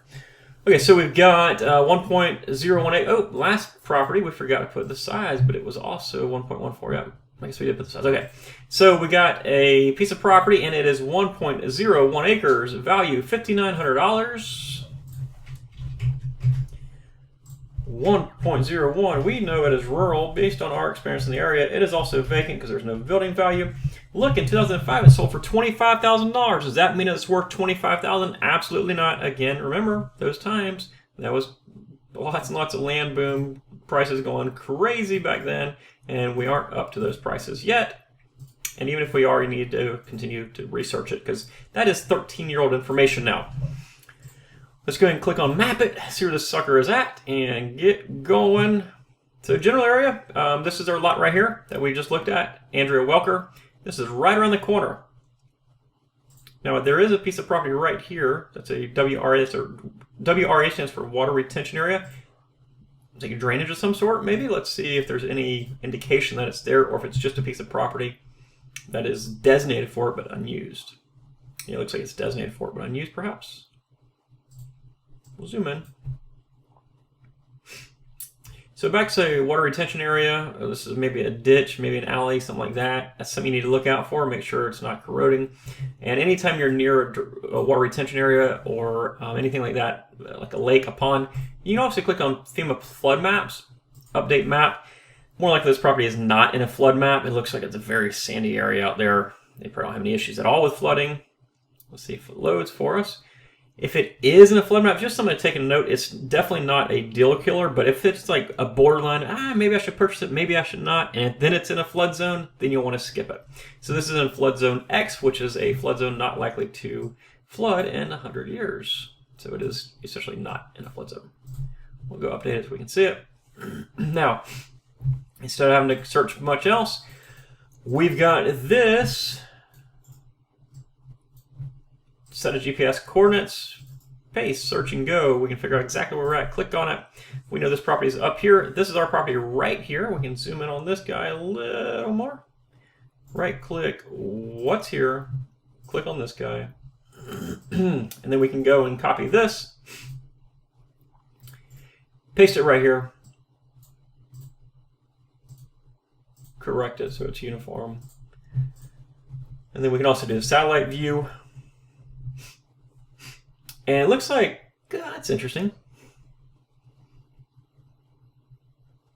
So it looks like there's something on this piece of property right here. That's very interesting. I don't know what this is. I don't know if it's a shed. I don't know anything about it. This is why we do this stuff like this. This says there's 0 building value here. Let's search back and see maybe there's an old issue with it or some sort. Now let's see if there's ever a, let's see, 2008 tax bill. Says vacant land. Don't know what that structure is. So you want to click there. Can you see it? That's interesting. Are we looking at the right property here? No, we are not. See, this is why you have to double check yourself. So what I did, let me scroll back out so you know exactly what's going on here. I made a mistake is what I did. Is I was, we saw this retention area thing right here, right? I was like, okay, it's right next to the retention area. It's not actually right next to the retention area. It's actually right in the middle. It backs up to the retention area. So we need to go ahead and click on what's here and change our GPS coordinates. So this is why you do all these checks and you double check yourself and you do this and you do that, because you will make mistakes eventually. You're going to make mistakes. It's just a matter of doing so much research that you catch yourself. And then really we didn't do that much research on that piece of property. We just happened to catch ourselves. So let's go back here now. So there's our property. That's our neighbor next to it. We can go down here. Fortunately, there's no cows on the road. That's our property right there. Now, this is 2007. Again, that's a long, long time ago. A lot of things change. I do want to go down this way, see if we can't. Oop, I actually can't. There's a retention area, it looks like. I'm trying to figure out exactly what that is because that backs up to our property. Then it goes aside, our neighbors. It truthfully looks like just a easement, perhaps. You see there's a marker there, maybe that's a culvert or something. And there's a low spot, and that's supposed to be the drain. It doesn't look like it ever gets that wet out there, though. Oops, okay, we're done with that anyhow. All right, so what we'll do now is unpaved. And then 7 to 8 comps. And then I don't know if this is necessarily nicer than the other ones. I guess it is in a little bit better of an area. Near others, just around corner. So we know where that one is too. So when we take a visit to this property, we'll know what's going on and how to move forward. Now, guys, I think it's important for me to kind of stop right here too and tell you. It says drive-by required. It's I mentioned taking a visit, site visit, all that good stuff. I'm not telling you that you have to go out there and visit it, because I know somebody's going to email me and say, well, you're saying you need to drive by these properties. Yeah, somebody should drive by the properties. You shouldn't, you should not buy a property that is completely sight unseen because you don't know exactly what's there. Find somebody local if you're not in the area. I've purchased a lot of properties, 20, 30 hours away from me, and I don't drive by those properties. I hire a local scout, a local realtor. There's a lot of things you can do that, you can spend another 15, 20 minutes looking at every single piece of property from every single angle, on every single map, all that good stuff, and then send your information to your scout just to verify what you think about the property. There's so many different things you can do. So don't think when I say drive-by required or anything like that, that you have to go and you have to drive by that property, because that is absolutely false. It just means that you need to take a closer look at that property, okay? Let's move on to the next one. Let's close out of this window, close out of this window, close out of this window, and leave that window, and here we go. Westwood Acres North, Block 16. So this is a little bit away. So 293188 is the number. Oops. Go back up. 293188. We can search for this property right down here.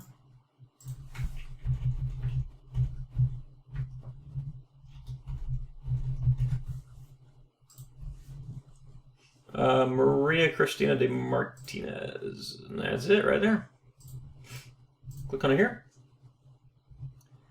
1.12 acres sold 25 years ago almost. That's zero value to us. So that's all it is to it. 1.12 acres, $6,600. And it's vacant. Oops. We know it's rural because the area it's probably unpaved too. We want to check that though before we write that into our notes. And you'll see this a lot of times that there'll be a lot of properties in a row in one particular area, so that's no big deal. Let's see. I was going to copy this parcel number back here. That's going to go on here. That way, if we need to click it in the future, it is done for us. Let's click on a map and see where this piece of property is at.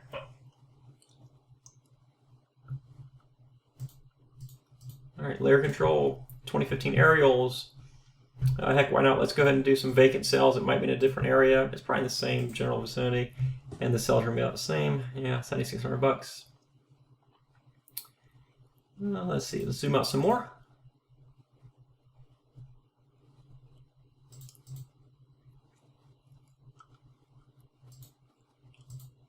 And we're keeping zooming out some more. $67,000, that's vacant. That's going to be a typo. You know, just because it says $67,000 right there for that vacant lot does not mean your lot is worth $67,000, and it more than likely is not, okay? So if you see something crazy, $67,000, that's not it. If it says $1,000, that's probably not it either. So automatically just toss those high numbers out like that. So we do have some comps in here. Again, these are old comps. We've got some newer comps in different areas. So again, I'm going to say it's $6,000 to $7,000, $7,000 to $8,000, and that's again fairly conservative. Okay, so here's what we got. While we're in the area, we're going to drive by this piece of property. But just so you know the exact location, let's click on this one. Let's go and right-click, search Google for this guy, and we can click right here. This is our neighbor's house, of course, that we're using to figure out a way to get our GPS coordinates. We know we're due south or due north of him. So we're right on this piece of property, right next to him. What's here? Click on these guys, get our GPS coordinates, and then we'll be able to punch these into our GPS when we go out there, or we'll at least be able to provide these to a scout if we hire one. And for example, too, when you hire a scout, if he's looking at these 1, 2, 3, 4, these 5 properties in the same area, guys, this is going to be very cheap. I mean, because he's going to drive to that area, drive back. That's going to be most of the time. Then he's going to spend like 2 or 3 minutes on each one of these. I mean, that's a very simple deal, especially like this one. Like these two, 185 and 186 here, these are like side by side essentially. So, you know, you're talking like $5 a piece maybe for those two. Like, so you got like, you know, if he's close to the area, you might have $20 wrap up all these properties. So it's not that big of a deal, okay? Let's look at the street map just because I'm curious what the neighbor's house looks like. So always put it in the front. Again, this is an old photo, 2007, dirt roads, all that good stuff. Go down here to the neighbor's house. Uh-oh. This happens sometimes to me on Google. Let's span it back out. There we go. You can see which way you're pointing. Vacant. And that's our property right there on the right. And that's the neighbor's house. Ooh, got some junk outside. Got a lot of junk outside, actually. Might be cleaned up again. That's 11 years. Might be worse, too. Never know. But at least you know what you're looking at, that kind of thing. So what we'll do is it's unpaved. I'm going to say 7 to 8K comps. Same area. Drive-by required. Boom, that's it. Let's move on to the next one. Again, Westwood Acres, we got one more, it looks like, then we can move on to another area. We'll copy that. Highlight this. Pam Green is the name we're looking for. And she's in 293189. 293189. We'll go here. We'll close, close, close. And I always like closing windows as much as I can, just so I don't have 2 windows for 2 different properties open and get them confused. I like to keep it simple as possible. Pam Green matches up. We'll click on it. What do we got here? We got 1.11 acres and not much information otherwise. We'll map it, and it's worth $4,800.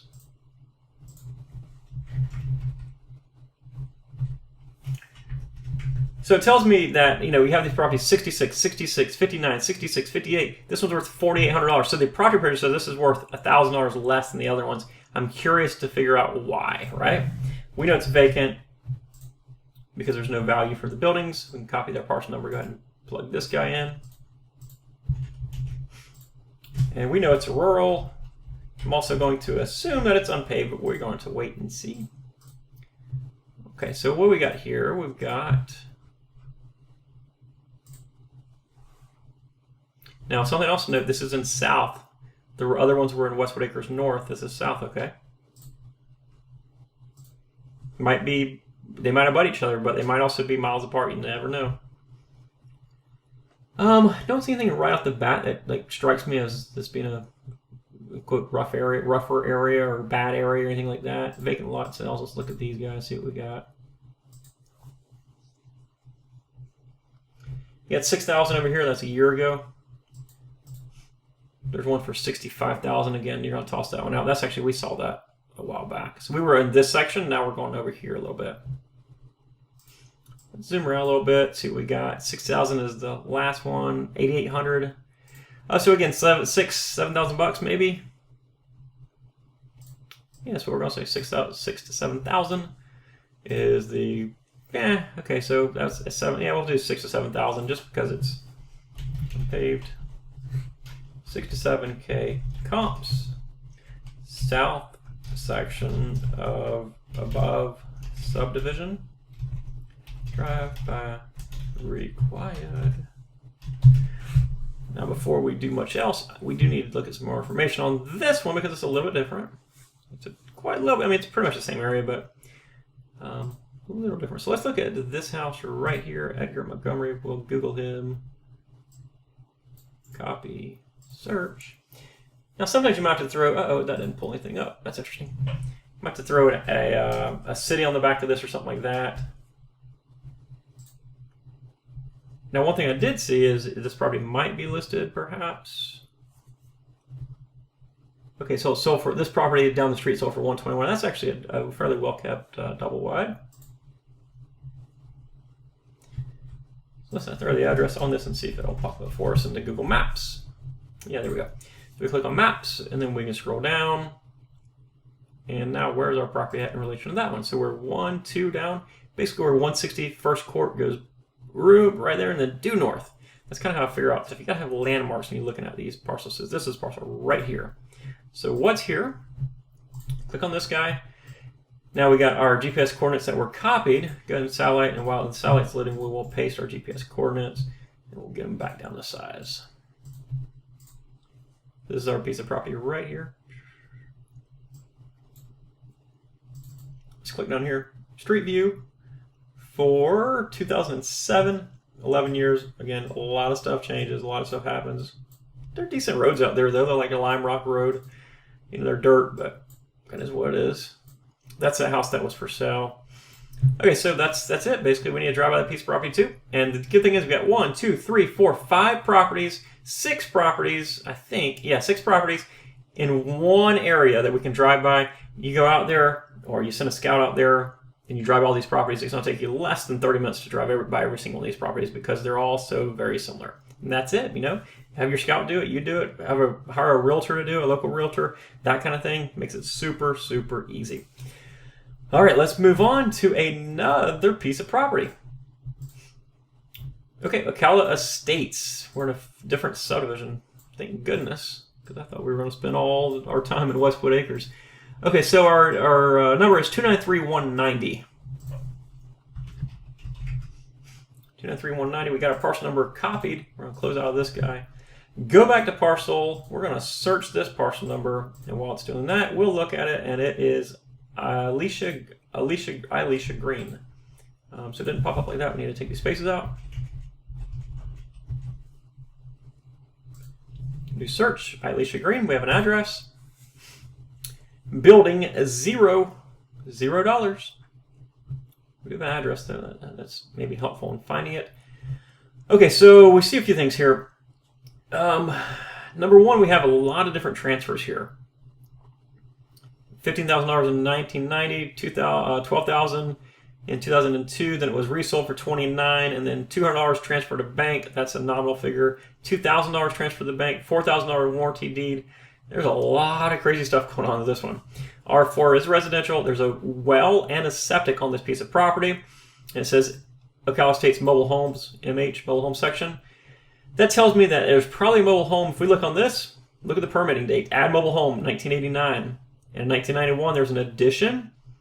In 1995, remove mobile home. And then to 2013, demolish mobile home. There was a structure on this at one point. It's demolished. The well and septic will save you some money if it's still working. It was built a long time ago, and there's a good chance that it's not working. There's some issues with it. So we know that there's a structure on this piece of property at one time, but there no longer is. So we also know that it is 0.2 acres. We're going to go ahead and get our parcel number copied into our spreadsheet. And just about every, it's also known as vacant. just about every auction list you do is going to be very similar to this. Sometimes the information won't be quite as easy to obtain. You might have to go to different resources to obtain it, that kind of stuff. Sometimes it'll be much easier to obtain. So this kind of works, gives you an idea of how the process that I use, at least, for this one particular county. So we can go click on Map It. Pulls up our GIS. We'll go ahead and layer control it. We know it's vacant, so we can also do vacant cells 2018, 2016, or 2017, I mean. Update the map. We got no vacant cells. We've got some properties around it that don't look like much either. We'll zoom out and zoom out some more.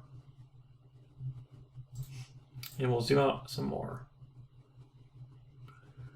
Oh goodness, guys, I don't have too many vacant properties here. Okay, so it's got frontage on Northwest 120th Street. This piece of property right here sold for 4 months ago, sold for $13,500. But you got to think, let me zoom actually, go over here. So look, this is a large piece of property. You have, compared to these lots, okay? You have 1 lot, 2 lots, 3 lots, 4 lots, you have 5 lots. $13,500 is what that piece of property sold for, but they got all 5 lots, okay? So when you look at that, they basically paid $2,700 per lot. Now, if somebody that's buying 5 lots together, they're going to get a better deal than if just buy 1 lot together, but at least it gives you a little bit of an idea of what's going on in the area. Over here, you got one that sold a couple months earlier than this one at exactly $2,700 a lot. So he just paid 5 times what that one sold for, which probably wasn't the best deal for him. But let me zoom out a little bit more and see if there's any other parcels that have sold in here. And the truth is, that's really about it. So we're looking at like $2,700. We've got two people selling us that now. Here's some over here, $2,500, $25,000, $3,000. Here's some for $13,000, but 3 different parcels at $13,000. They might have paid $13,000 for all 3. That's my assumption. I don't know.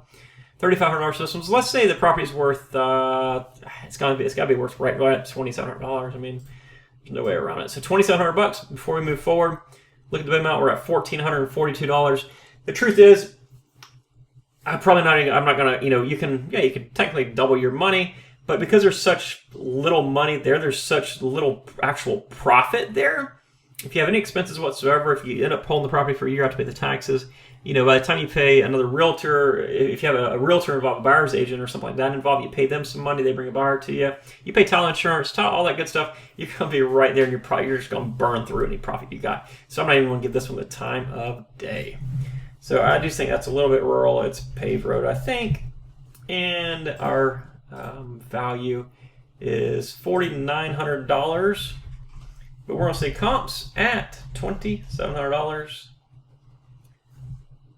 And then from there, what you want to do is you want to put a big fat line right through the middle of it because we don't want that property. And move on to the next one.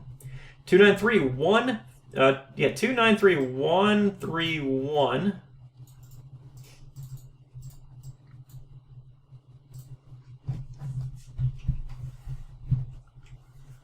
We'll go from here. Paste that number in there. Oops, made a mistake there. Didn't mean to delete that. Let's go back.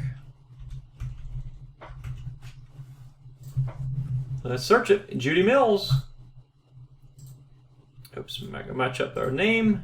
Judy K. Mills. Yep, that's it. Now from here we can copy our parcel number. We've already got this open. Let's go ahead and paste our parcel number right here. It says the taxable value is $20,000. Looks a little bit more promising than some of the other ones. 0.2 acres. Building is 0. Nothing for the building. It's a vacant. I don't know where it's at yet. Okay, so $20,000 is what they're valuing this piece of property at. Let's see. Sold 2010 for $5,000. Let's click on that one. Secretary of Veterans Affairs. This was a VA foreclosure. It's a loan that was originally financed by the Department of Veterans Affairs. They had to foreclose on it. They sold it to Judy Mills. Judy Mills got, basically foreclosed on because of her taxes. So from this, we can determine that she paid $5,000 in 2010. Market was down then, of course. But you have to look at this. Scroll down. appraiser notes, building permits, all that good stuff. 2002, single-family residence. 2010, residence demolished. Permit for demolition is also on file. So what do you think happened here? More than likely, I'm guessing that if they paid $74,000 as a permit price in 2002 and they demolished it by 2010, probably structure caught on fire or something like that, especially considering it sold for $188 in 2005. So what in the world is this place? Let's do a couple things. We're going to Google this number here, this address. We're going to Google that, and we're also going to open up our map. Okay, so let's see. MLS number. This is interesting. This piece of property is actually vacant and for sale right now. Like, it is listed right now as we speak. $32,000 is the list price. Obviously, it has not sold. Let's see what else we got. Listing was removed, 27.9. Listing for sale, 2016, 2017, 2018. It's been listed for a number of years now, but you have to understand that, listing price does not tell us what it's worth. It just tells us that it has been listed and it's on the market. But $32,000, even if you cut that in half and say it's worth $16,000 and our opening bid is at $7,500, there's some money to be made there. There's some room there. At least we got a couple pictures of the property as well. That's always nice to have. Let's close out of this. Figure out exactly, we can scroll down here, what's going on with this property. I'm trying to think, it was let's see if I can find it. Okay, so we have this little finger here. Where's this? Okay, here, wow. This is a nice little area. Yeah, there it is, $32,000 right there. Interesting that it is vacant. That's very interesting. So we got, over here, you got $150,000 for this little structure. Looks like a condo of some sort. You've got $150,000 for another area in here. I mean, this is a nice looking place. But you are the only vacant lot in there, so you don't have any comparable properties. You do know that a realtor said it's worth $32,000. It has not sold for $32,000, so that is tough. Let's do this. Let's see if we can do... Oops. Let's see if there's any lots that have sold in there at all. $60,000 over here. That's also listed currently right now. Recently sold lots. That's what we need. $36,000 back here. Different area though. Let's see what's in that area. These are homes, so generally speaking, this is going to be worth more money. So that sold for $36,000. So let's see when it sold. Click on right here. Sold a year ago, basically a couple months ago, for $36,000. So let's go ahead and let's just assume that this property is going to be worth $20,000. That's going to be on the low side. He has it listed for $32,000. Somebody thinks he thinks it's worth it at least. But we'll say $20,000. You might be able to build one of these houses here for $150,000. You have $170,000 into it, and then suddenly you got a decent little investment there, right? So $20,000. You don't know how much people want it, that kind of stuff. But we'll say it's worth comps around 20K.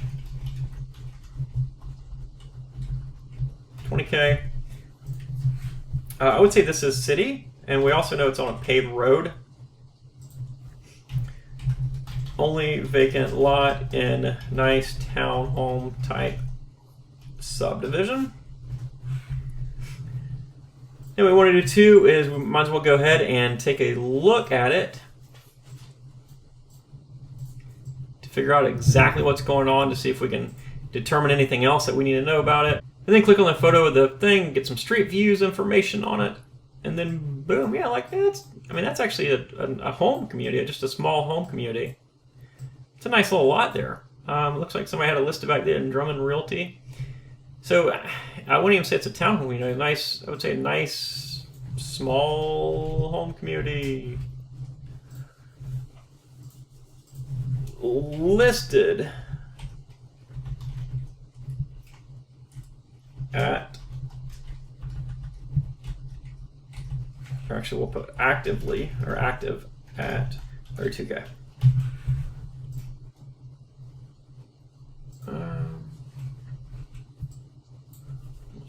Do that just so everything fits. Yeah, a little bit more. So yeah, so that's going to be one of the things that, at $20,000, I still think that's very low as a comp, but we know $20,000, it's $7,000. You know, we could probably pay $15,000. You know, maybe not 15,000, but we could probably pay $7, $8, $9, $10,000 for this very, very easily. Maybe $15,000 if we get out there and discover that, you know, there is some value there, and $32,000 is a good price. $32,000. Let's go back and let's see how long he's had it listed really quick. It's been listed a number of times, but this time around it's been listed for 2 months. Previously it was to 27.9. I guess he saw the market going up, so he added some, added to it a little bit. But this person's about to lose it.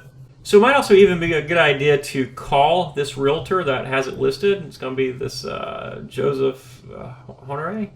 There's his phone number and stuff, or at least send him a contact. Say, hey, what's the HOA? What do I need to know about this property? That kind of stuff. He doesn't know they're losing it or anything like that. I probably wouldn't even mention it, but it might at least give you some idea. If it's a risk list for the realtor, they usually have some good information on the property. So you'd probably call that realtor and see what's going on with that property. And also, you might as well go ahead while you are here and put in the GPS coordinates. And what we can do is we can click right here. Let's see what's here. Click on this guy. Then, of course, we copy and we paste it just like we always do. Adjust this guy. All right, let's rock and roll to the next property. 293131 was the last one. Let's close out of this stuff. And we'll go into 291132. There's going to be some history in this property because I recognize the name of this subdivision. Let's copy this. 293132. I'm going to tell you why here in 1 second. Copy and paste it. Take out our spaces so we get the right area. Search. Merlene Rackett. Merlene Rackett, yep, estate of. She died, the taxes, or the taxes have not been paid. Okay, so this is 0.19 acres. We have a building on this piece of property. Let's see, death certificate, looks like it was annexed into the city at one point. Now, here's what we got. We've got a single-wide mobile home on this piece of property. We go back here. Oh, so it was valued at 16,600.19 is where we're at.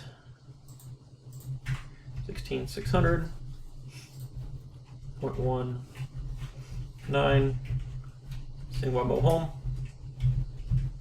And let's see, I know some stuff about it, but I'm gonna, just because I recognize the area name, I'm gonna show you more information as soon as we get to the aerial. The GIS, but let me show you here. We got a 75 by 112 lot, R4, which is mobile. You get a mobile home, you got an UCP, something carport is what it is. Open porch, vinyl porch on this side, and that's gonna be about it. 1,100 square feet. It's 1,104, built in 1974. 1974 year built. Make, they don't know the make. They also say this is a two-piece mobile home. It might be. 48 by 23. Yeah, it probably actually is. So it's a double-wide mobile home is what it is. And the best way to tell that, of course, like I'm not super familiar with mobile homes, but I know that it has to be able to travel down the highway. And 23 feet wide is awfully wide to travel down the highway, right? And also has two real property numbers right here. So that's another way to do it. Okay, so it's got pavement, fence, all that good stuff. Let's do this now. Let's look at this map. I'll go off on a tangent for you. Just 1 second here to tell you a quick story. I didn't expect this property to pop up. Okay, so if you're looking around and you see this property right here, Ronald Brewer. This was the first property that I had actually ever invested in. This is the first property I bought. I bought it at 18 years old. It's an 840 square foot single-wide mobile home. I bought it and put carpet in it, painted it, did the counters, all that good stuff, and then actually resold it to this actual gentleman, Ronald Brewer. His wife's name is Faye. Ronald, I don't know if she's still alive or not, but Ron and Faye Brewer. I remember that because it was my very first real estate deal that I ever purchased. It was actually a bank-owned property. This is before I got involved in tax investing. Just shortly before, is one of the only deals I did outside of tax investing before I got started. And that's the actual the property that I sold. So this is right across the street from that. I'll show you a street view here momentarily. Let's look at some values and stuff that I have not invested in this area in probably 15, 16 years now. So it's improved, 17, 18 improved properties. Update the map. This was sold for $42,000 just over a year ago.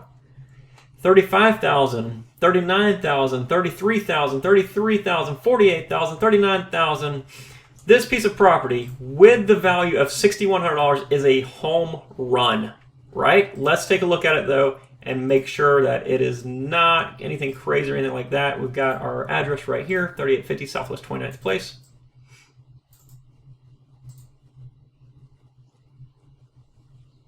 It's not listed on Google, Zillow, or anything like that, so it's not actively listing. That's okay. Look at the street map here. And let's look at an aerial map as soon as it loads for me.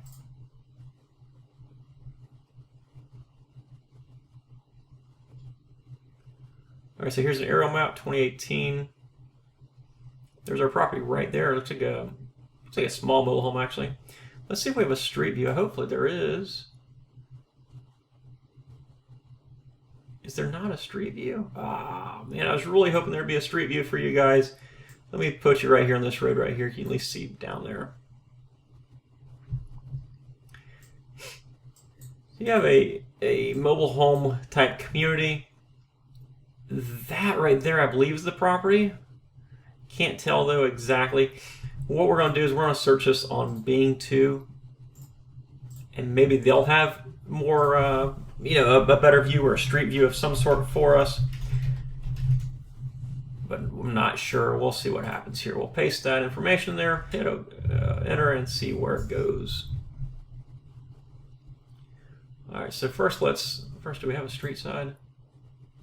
No, don't have a street side there either. All right. Let's look at an aerial map. Maybe they've got a better aerial map. We'll look at their bird's eye. That'll work. Yeah, this is a little bit better. Okay.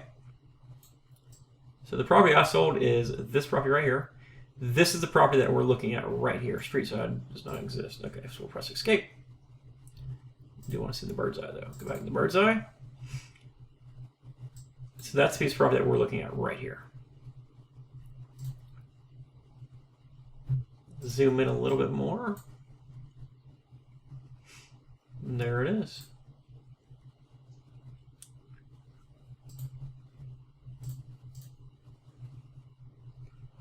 Now there's that's the property that was my first property there, single wide mobile home.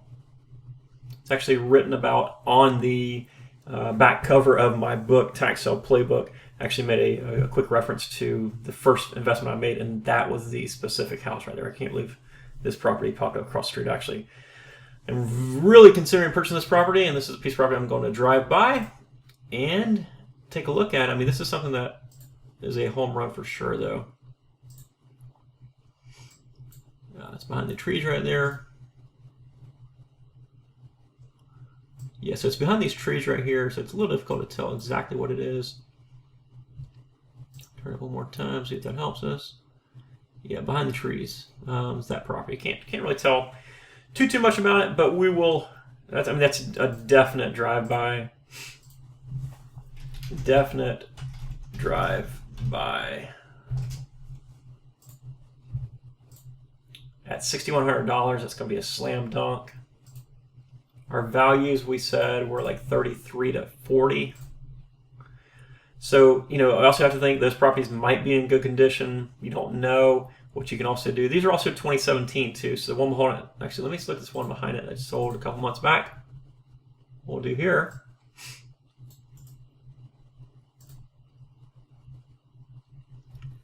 is see if Zillow has anything on it, and they actually don't. Nope, so it might have been sold. I don't really know how it was sold. Maybe it was sold for sale by owner or a transaction to a friend or something like that. So it wasn't listed, so we don't have a whole lot of information about it. So yeah, let's see here. So $30,000 for that, or 30,000 bucks, somewhere around there.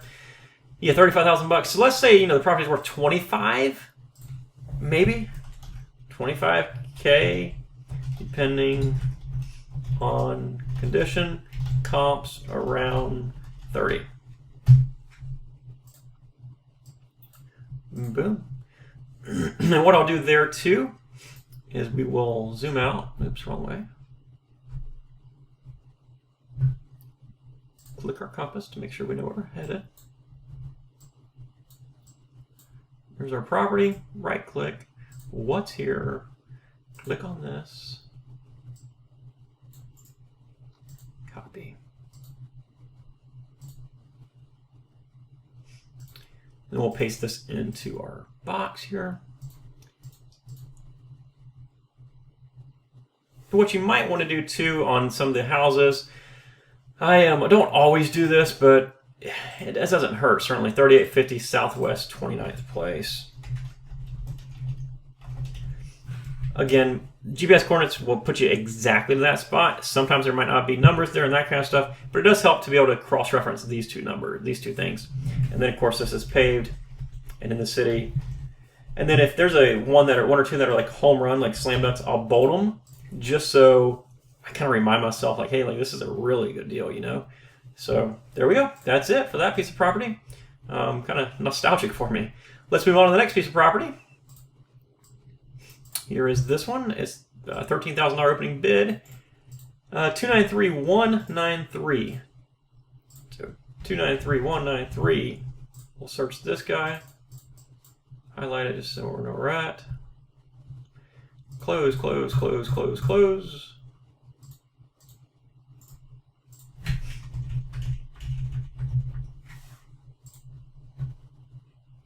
Virginia Livingston, we can verify Virginia Livingston, yeah, and we'll copy this parcel number. Another thing too is some websites will tell you right off the bat, this says I right here for improved. If that wasn't there, it'd be a vacant piece of property.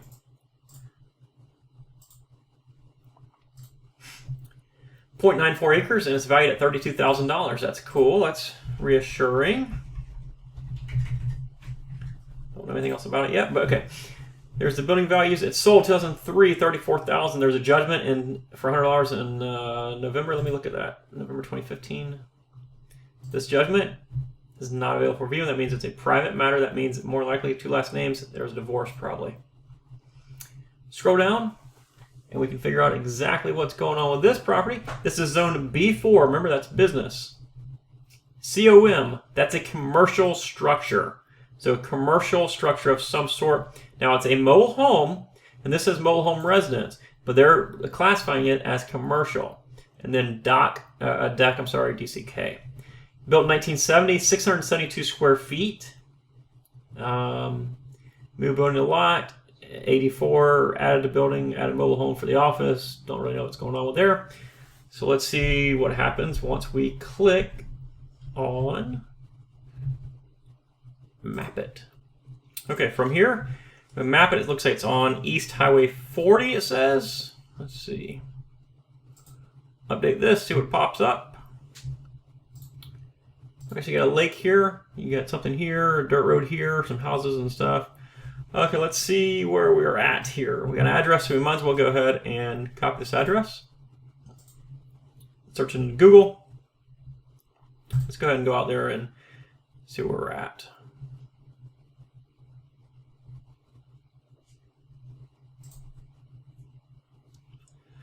All right, let's see what we got. We got an aerial view. Looks like a really old mobile home. There's not a swimming pool back there.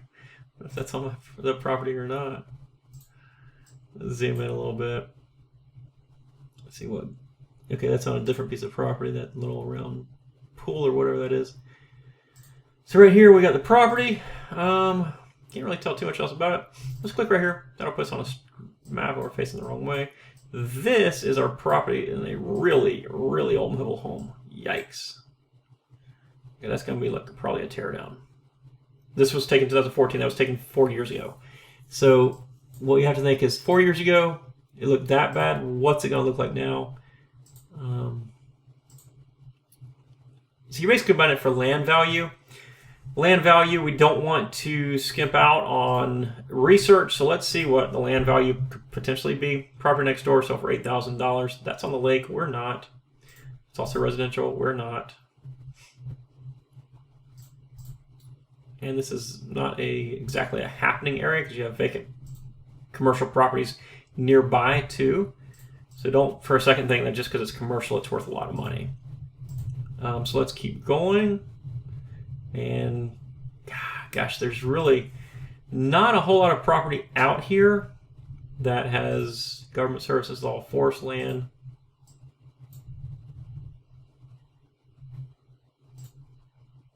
There's no properties on the main road that have sold, like zero. But we can shoot from the hip. Number one, it's got a mobile home that's got an issue, so you got to be able to take it off or sell it quickly, do something with it. This sold for $12.9. That's on a little probably a muddy area. $7,500, $2,700, $10,000, $10,000. I mean, truthfully, guys, like I just don't know. The one behind it sold for $8. This piece of property, there's really no good comparable. Okay, so the deal is the building's worth nothing. They're saying it's worth $3,000. The building's worth very old, and they say fair condition. The photo, it was last inspected 2014. Pay attention to that.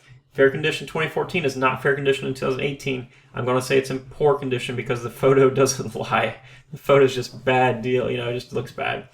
But it's a B4 and it is 0.94 acres. So it's, you know, for an example, a quarter acre B4, you have to build a business there, and it's going to, you know, a quarter acre doesn't give you a whole lot to do anything with, especially considering commercial structure has to have like handicapped parking spots and stuff like that, so you don't have a whole lot of room. 0.94 acres, you do have some room, but guys, it's still really in the middle of nowhere. You know, I'm gonna put a value like $10,000, $15,000 on this guy. When it comes down to it, you got a $13,000 opening bid. I'm gonna say this is not worth it to me. It could be very well be worth higher, but to me, I don't want to waste my time. I'll put highway, rural, single mobile home, B4 zoned, poor condition mobile, and that's it. Not going to waste my time doing anything else with that one. Skip it, move on to the next one. All right, next property is 293194. This property right down here. Copy that. 293194. 293194. Go and cross out these guys. Paste this information, the parcel number right down here. Go ahead and take these spaces out just so we don't have any issues whatsoever. Click on search. We got nothing. Interesting. Let me go back here and copy this information again. Let's try to search it a couple more times. Oops, that didn't work.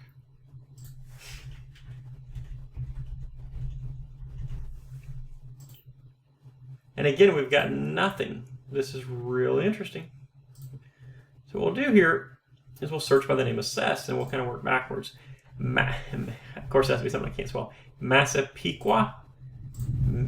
M-A-S-S.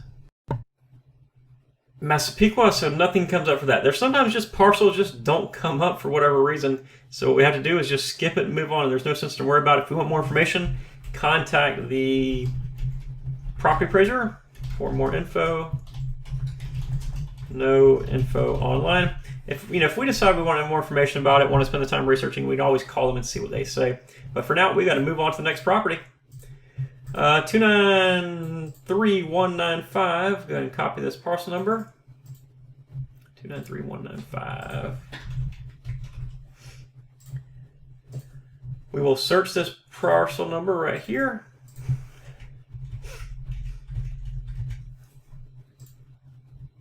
Richard Lopez, do we have a match? We have a match. Richard Lopez right here. There's that. Go ahead and copy this parcel number. We know that it's probably not improved because there's no little I right here, right? A little trick. You'll catch on to these things as you start researching for these properties more and more. And as you get more and more familiar with the specific areas, property appraiser and information like that you're using. 0.62 acres, we can confirm there's zero value or zero building value, so it's vacant. This gentleman paid $76,500 right here in 2006 for that piece of property. That's a long time ago. The market was crazy high, and that's a lot of money for a piece of property that's about to be lost through a tax sale auction. So 120 frontage by 225 deep. It's R1, which in this specific area means a one structure per piece of property. and it's a site-built structure only. It has to be site-built structure, so know these laws. Click on map it. Let's see where we're going. Load this for us. And of course, the first thing we're going to do, we're going to turn this into layer control to see what we're looking at. We know it's a vacant piece of property, so vacant here, vacant there, 2018, 2017. Update that map and see what happens. Okay, so let's see, vacant corner lot. Very similar house right next door to it. Looks like newer houses. You can tell by, like, you know, for example, the sidewalks, or I'm sorry, the driveways are white. That's a brand new subdivision right through here. Looks like D.R. Horton has it. That's a national home builder. That's a good sign. That means a national home builder has new structure, new stuff around there. There are some vacant lots available. Some have been selling. Let's slide over this one. It looks like this road right here is a semi-main road. So let's stay on this side of it to make sure we're in the same subdivision. Look at these lots here, 12,500, 15,000, 15,000. Scroll around a little bit more. Let's see. 16,000, 15,000, 14,000. These are all 17 now. We have any in 18? I think we saw one in 2018 perhaps. Yeah, 15,000 in 2018. So 15,000 then. So let's just say the property is worth 13,000 to be on the safe side. So at 13,000, take a look at the maximum bid amount, $2,700, or the opening bid. That is a bargain. So let's go ahead and mark this. This is going to be called a city. Paved. How much is our assessed value? Assessed value is 11,500. Comps around 13K. New homes in area. D.R. Horton in area. Ocala Waterway. That way, if you're driving out there and you happen to see like a sign or something, you're like, hey, Ocala Waterway, I know I'm here. So let's do that. And what we can do is we can pick this house right next door. Do a couple different things here. This is a parcel that this is probably a cop or somebody that lives there. So, or a sheriff's deputy or a judge or somebody, a public official of some sort. So this is blocked. There's no name. There's actually no address there. So let's go to the one across the street, perhaps. Right here in this corner. And we will copy this information, search into Google, and then we'll flip right around and be able to see our piece of property. Scroll down here. Satellite imaging. Let's see what happens here. Satellite image is right here. Image date 2018. Looks like a pretty decent little piece of property. Let's go ahead. We can obviously tell this is a new construction area right here. They're building some houses in 2018. That's cool. New construction in the area is always good if you're buying a vacant lot. There is our property. Right? Nothing crazy. Now this is a very old image, 2008. Yikes. But in 2008, I mean, this is a nice little area out there. Scroll down here. Whoa, you can see the quality of photo, how it just crazy and how quickly it changes. This is 2014. This is our new subdivision. This is 4 years ago, but this is our new subdivision. They were actually building houses in at that time. They are right now. This is our lot. Now, of course, this is the one bad thing. You are on this main road right here. How much will this road impact the value of that house? We do not know. Does somebody actually want to build on the main road? We don't know. Now we're in the old side again. So again, this is something you have to think about. I mean, you're on a hill, top of the hill, a nice little lot actually. It's just, will somebody actually pay a lot of money for a house right there on the corner? Looking from here, that doesn't look like that big of a road, but looking at street view, that's where everybody comes and goes, it appears to me. So this is a busy road probably, and this is a busy road probably. So you're going to want to put something on your notes about it. So we'll take that out. Kind of new home area. Comes to 13. And then we'll put like busy road. Question mark. That way when you're in the area, you can say, okay, let's check it out and see what happens. And is it really a busy road or does it just look busy? Maybe you sit there for 10 or 15 minutes, right? And say, how busy a road is that? And obviously you have a scout there. Tell your scout to drive up and down the road. Tell you how many cars he passed. See if he thinks it's busy. Okay? So what we can do from here is we will go here and just scroll out so I can get my aerial back up. Click on this to where your map is figured out. right click, what's here, click on this, and then I'll take and I'll copy this information. That way I can log it into my GPS or my phone or wherever else, and I have the exact coordinates for that piece of property. And then we're on to the next one. 293,195 was the last one. Close, close, close. 195. That one got redeemed. Bellevue Heights Estates is the next one here. 293,197. Oops.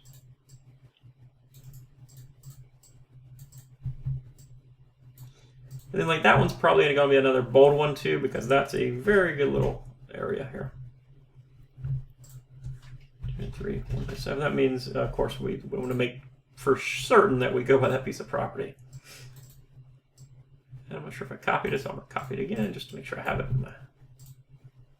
Okay. We're searching real property. Paste. 1, 2, 3. Boom, boom, boom. Okay. Here we go. Mary Miller. Is that Mary Miller? That is Mary Miller right there. We can confirm that's it. We can copy this link and the parcel number at the same time. Paste it right there. We'll go back over here. We know that this property is vacant, no building, and it's a 0.23 acre lot. Vacant. 0.23. Oops. 23. Death certificate in 1994. She's owned this property for a very, very long time. But we have states 4 lots, 75 feet by 135. This tells me each of these lots is how big? 25 feet, right? So we have 1 lot, 25 feet, 2 lots, 50 feet, and 50 feet is awfully narrow for a building lot. So it's 3 lots, which is probably the minimum required in that area to make up 75 feet, which is probably what is required to build. So there's a little trick for you. Don't think you can always sell lots separately. You know, sometimes you can. If you can sell them separately and make money, great, do it. That's a great idea. But in other areas, you have to have a certain amount of lots in order to even be able to build in the first place. So we have 3 lots, 75 by 135. Let's click on map it, see what happens. We'll go layer control, aerials, vacant land, update. All right, cool. We got some, looks like decent houses around it. Vacant land, $19,500. That's a good little hit right there. Above us, a couple. We'll zoom out. Let's zoom out. 8,800, 318. That's interesting. That's significantly lower than that one, even though the market has gone up slightly. Not seeing a whole lot of comparable properties. Keep scrolling out. Let's see if we got anything else. 19.5. Those are $1,000. It's a different side of the street. That's a different area. 6,500 over here. 19.5, 11, 10. So 10, 11, 65, 8. We're going to say right around 8,000 to keep it nice and easy. We'll have to verify that number, of course, and the way to do that is to do some Google searches and figure out exactly what these properties are going for around here. I just want to start researching this property, and we can always, if we discover, you know, we said around 8. The property is 3,000. There's room there for sure. So we'll go ahead and put comps around 8. And of course, this 8-figure, this is a super ballpark figure. You know, we don't have to have exact numbers as tax investors, but that's like a shoot from a hip number. Obviously, before you get that opening bid, that's going to be one of the last things you dial in is the value. So right now, we're just dialing, you know, we're getting those values to make sure it's worth investing time, you know, into this property even more. So we got that, and we've got, let's see what kind of road it's on, all that good stuff. Okay, so right next door to it, we got a piece of property. Right here, we got an address. We can take and we can search this address in Google.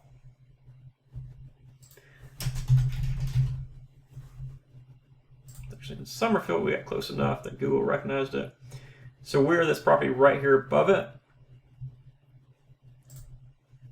I'm going to do a satellite view first. Satellite images from 2018. There's our piece of property.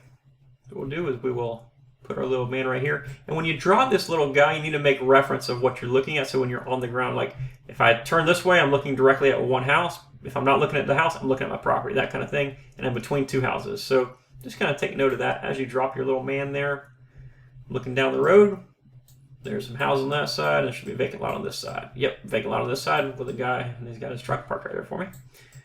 This is 2007 image capture date. That's an old image. But at least you can tell the houses. Oh, whoa.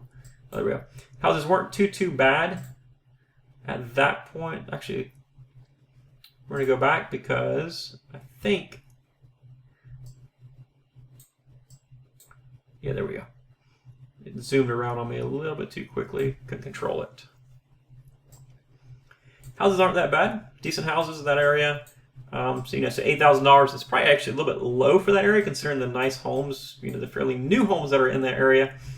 What we can also do is we can also take and look at the improved properties, just to get a better idea, more of a feel for the area. Again, we don't have to get exact numbers, but we can at least have a little bit better idea. Let's see if there's any improved properties around here. This house sold for $140,000, $123,000, $103,000, $137,000. Yeah, so $10,000 for a house. You spend $130,000, $150,000 on it, and you're still within the same ballpark. So $8,000. That's a very, very conservative number. Decent area. We'll say decent site-built area. Some newer homes drive-by required. And we know it's a paved road. And $5,800 is what they've got on it. We'll fit the city. And then we've got to figure out exactly what our numbers are here, our coordinates. Click on what's here, click on this guy, copy him.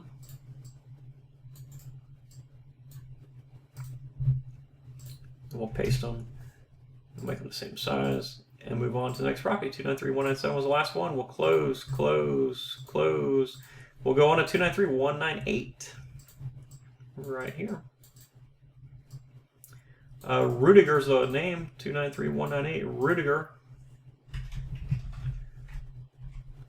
Let's search it.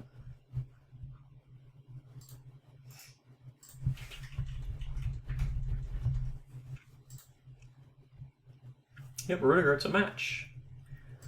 Go ahead and copy this. Paste it there. It's vacant, I'm assuming, because there's no I right there. Yep, no building. 0.1 acres, 1/10 of an acre. That's awfully small. 0.1. Might still have value, we don't know. Oh man, this is interesting. Okay, so we got Lowry sub. 50 feet by 85 feet. Probably too small. There's a septic tank and a chain link fence. I don't know though. We can do two things. We'll Google this address and we will find it up on GIS. It is near a lake. That's kind of cool.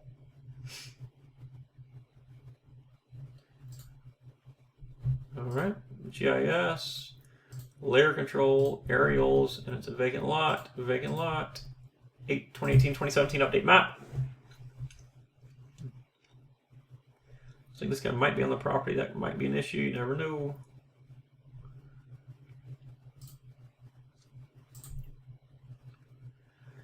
So it's definitely a mobile home area.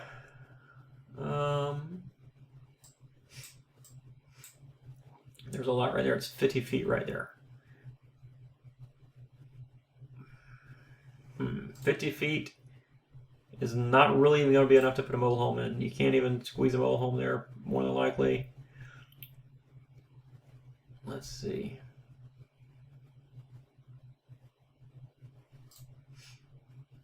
Yeah, it's going to be tough. Let's look at the street view just to check it out. Whoa. There's your lot right there. I guess they did put a mobile home in there at one time. Yikes. That's a interesting looking mobile. That's an oldie, and it's gone according to this map here and according to everything else. So we got this guy that goes along the street and this guy. So you got 50 feet right here. This 50-foot lot. Is it worth $4,000 to you? It's not worth $4,000 to me because of the lot itself. It's probably only worth $4,000, $5,000. Then you got the trouble of a 50-foot lot. And you've also got some other issues because you don't know about the... it's got a well and septic, but it says there's a use the water from lot 25. Like, it just doesn't. There's some stuff here that doesn't add up. This guy only paid 30. He paid 3,500. That was 20 years ago. And so I'm just going to say this property is not good. It's still kind of rural, unpaved. We'll go ahead and fill this out. 6,700, 50-foot lot. Well, the mobile home was obviously removed. Moved well from next door. That's it, right? This was a dirt road. I guess we can say it's a paved road, maybe. Yeah, it's a paved road. And that's going to get a control phi across through. We'll move on to the next one. 293,198 was the last one. Let's move along. 293,199 is this one.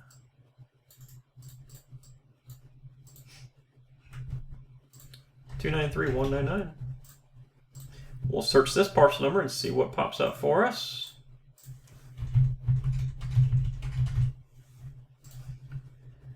Cynthia Allen. Does that make sense? Yep, Cynthia Allen. That adds up. Now this has an I right next to it, so that is an improved piece of property. It means there's a structure of some sort on it. Oops. Don't know what kind of structure, so we're going to leave the rest of it blank. 0.19 acres, $8,800. Before we do anything else, we'll do that. 0.19 acres, $8,800. Okay. Building $6,300. It's not a very valuable building, that's for sure. 2009, it sold for $5,000. It is a residence, so it's not a mobile home. Low quality, that's a step above poor quality. 500 square feet, built in 1978.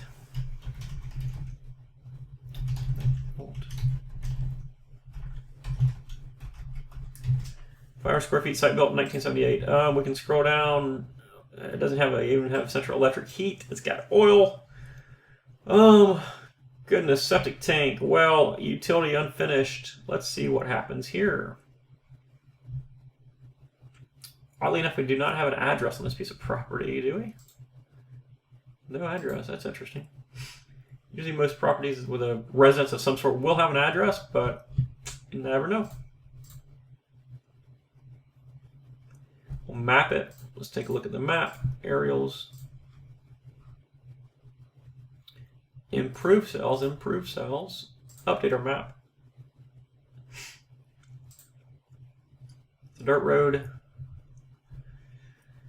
We don't know exactly what's on this piece of property, so we'll click the property next door to it. We'll just search that one, then we'll get there from there.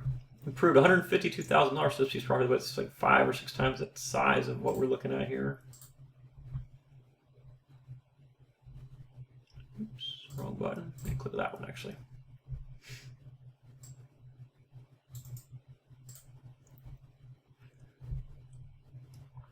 We'll click right here. Remember, this piece of property is $7,800, so it has to be worth hopefully more than that.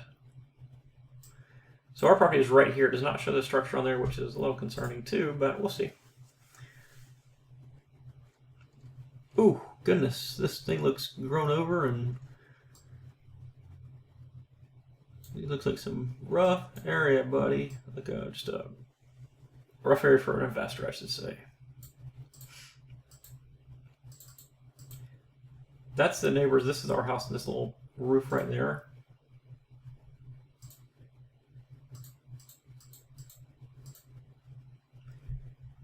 I don't see any cars. I don't see anything. It looks like this is almost an abandoned property, but we're going to keep looking at it and seeing if there's anything.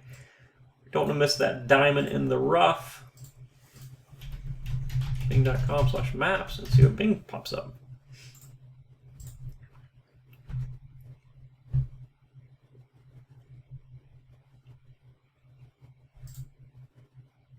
Got an aerial view of this one. And yeah, we're not seeing a whole lot of street side, of course, is not available down there. I'm gonna say this is a old, poor condition, and we're gonna skip this guy. Not worth it. I mean, it's got a $7,000 opening bid.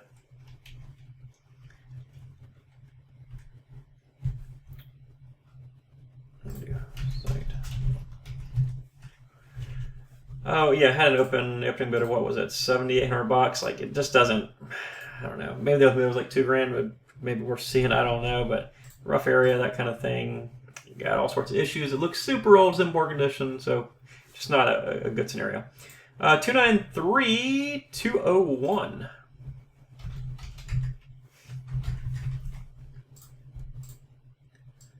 There's our parcel number. Over that. Close, close, close, close. And we'll search that parcel number into our map here. Search it, see what pops up. We got Chadwick Schwab.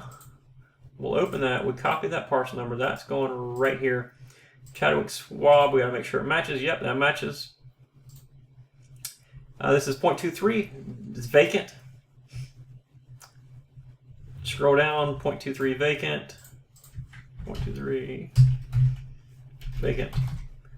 And then we'll see exactly what's going on here. Map it. Layer control, 2015, our most recent aerials. We're going to go back 2018 vacant sales, 2017 vacant sales. Update the map and see what happens. So you have some cool little houses next to it. Those look, they don't look old. I mean, you got site built structure, that kind of stuff. The house nearby sold a year ago, $4,800 or a lot, $4,800. That sold for $149,000 as a vacant lot. My assumption is, yeah, Gen Homes, that's a new construction home that was built on it. You got $4,000 a year and a half ago. You got $17,000. You got $6,400. Let's keep scrolling around. $5,000. $8,500.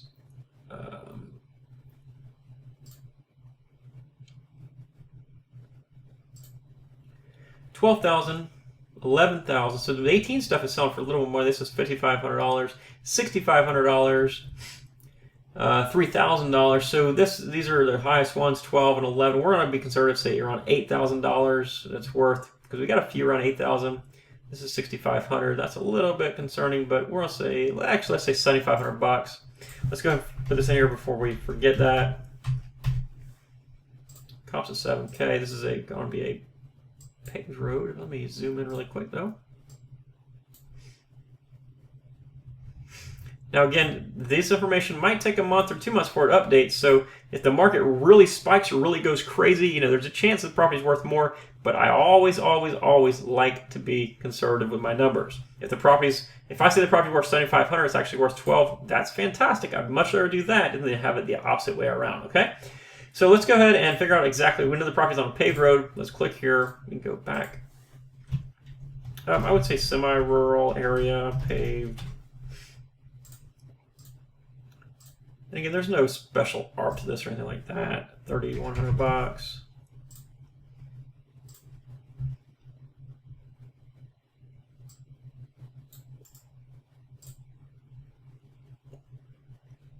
Click here, see what happens. Okay, so the property actually, let's go back. I'm going to show you one thing. This is the property right next door to it. It was already listed on Realtor.com in November, or sorry, December. So what we got here?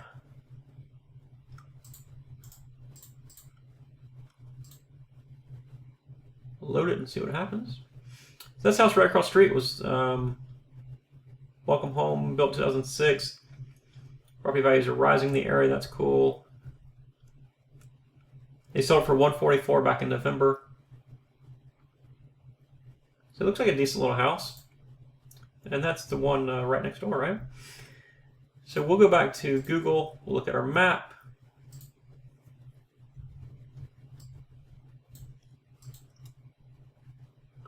And we'll see what's going on with this guy. With this lot right next to it. So we'll go to the satellite image. And then from there, we'll drop our little guy right here, check it out, and see what we think. That's the lot right there. Obviously, there's some trees on it. Nice homes right around it, though. I mean, that looks pretty cool. We do have Google Street View. That's nice. There's that home we just saw. This is a 2008 image. Some nice homes around it. Cost of 7.5. Nice homes in an area. Definite drive-by. Actually, before I say that, let me check my bid amount again. 2,400 bucks, yeah, definitely. We'll scroll back out. Click right there. See what's here. Click on this guy.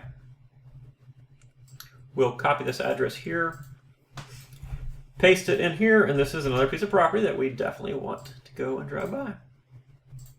Then on to the next one. All right, 293-203 is the next one. 293-203. If you notice, we're also in Marion Oaks. Marion Oaks Unit 3, the same unit. The next Unit 4, 4, 4, 5, Unit 5, Unit 5, Unit 5. Unit 5, lots in Marion Oaks, Unit 12, and then Silver Springs Shores, we have 3. And so we have really need to pay attention to what we're doing here, because these are going to probably be able to save a few minutes here as we research these, just because they're in the same general area. Is actually in the same exact unit. So close out of this, close out of this, out of this, and here we're going to go and we're going to paste our parcel number.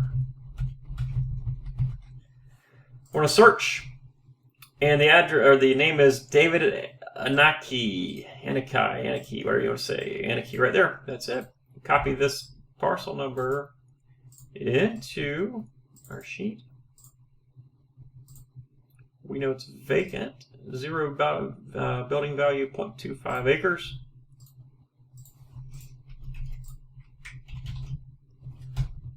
And then what we want to do from here is figure out exactly where this piece of property is at. Quitclaim deed, everything looks the same. 85 by 130, it kind of is what it is, right? Click on map, see where we're at. It might be near the old one, we don't know. Mapping, aerial, and of course we're going to still try to search for some vacant cells. Hopefully some will pop up for us.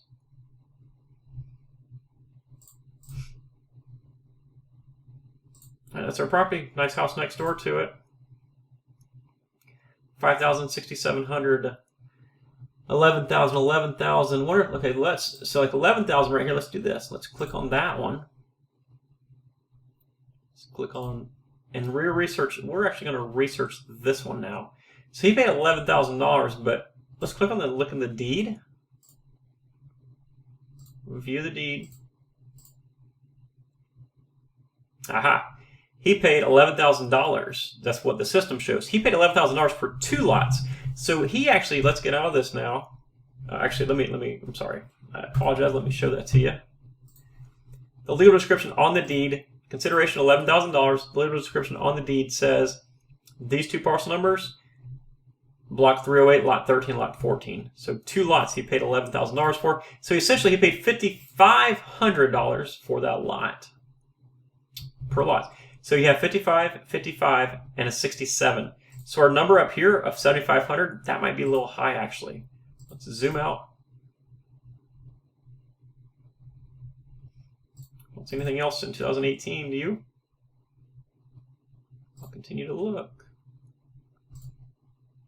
The further we get, the less reliable it is, just because it's further away from our comps than we want. 12,000, that's going to be probably the same thing. 2 side by side, 12,000, we're going to just go ahead and make the assumption $6,000. There's $4,500. So our comparable is actually high. We said 7,500. The deal is it's going to be 6,500. So that's why it helps to do stuff like this. We know a lot about this property because we just researched the property right around the corner. We know this property next door has a house on it, so we're going to find exactly what the house address is. We're going to go and look at the house. It's semi-rural. It's paved.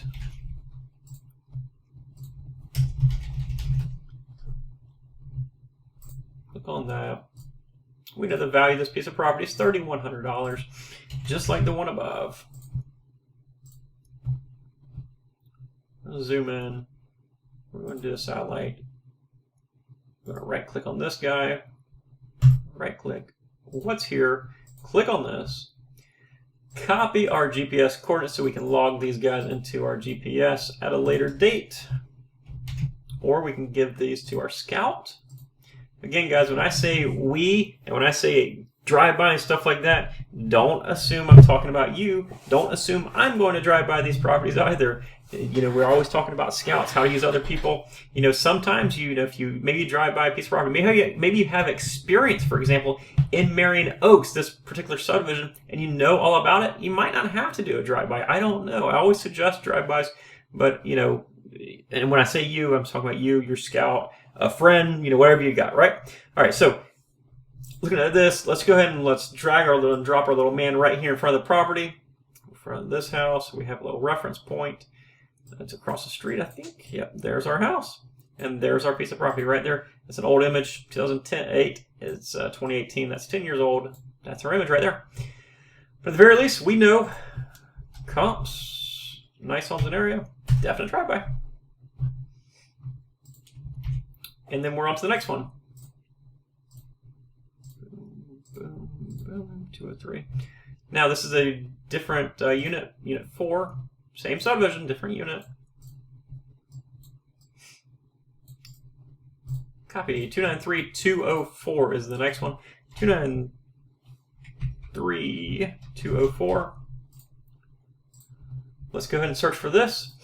We already know quite a bit about this particular subdivision because we've been researching the past 2 times. We just have to see if this area is any different. It's an estate. Somebody died, didn't have any heirs that wanted to pay the taxes, didn't pass it down, that kind of thing. So what are we doing here? We got 0.23 acres, same size, $2,700, so it's valued at slightly less. We know it's vacant. We're going to go back and copy our parcel number. And then we'll take and search or save our parcel number right there. Semi-rural is what we're going to call this. We know that the road is paved because every road in there is paved. We're going to double check that though. And look at our map right here. Also, might as well go ahead and look at vacant lot sales. See if there's anything else that rings a bell for us. Yep, it's a paved road. Doesn't look like it's in great condition, but it's a paved road. No lot sales around it. Let's zoom out some, see what we got here. No lot sales around it. Zoom out some more. $4,500. These two are the most recent. $22,500. But he bought, looks like either 2 or 3 lots. $45,000. He bought 3 lots. Let's see. 518. He bought $55,000, and I promise you they bought multiple lots. When you have 5,000 here, 5,000 there. Let's zoom out some more.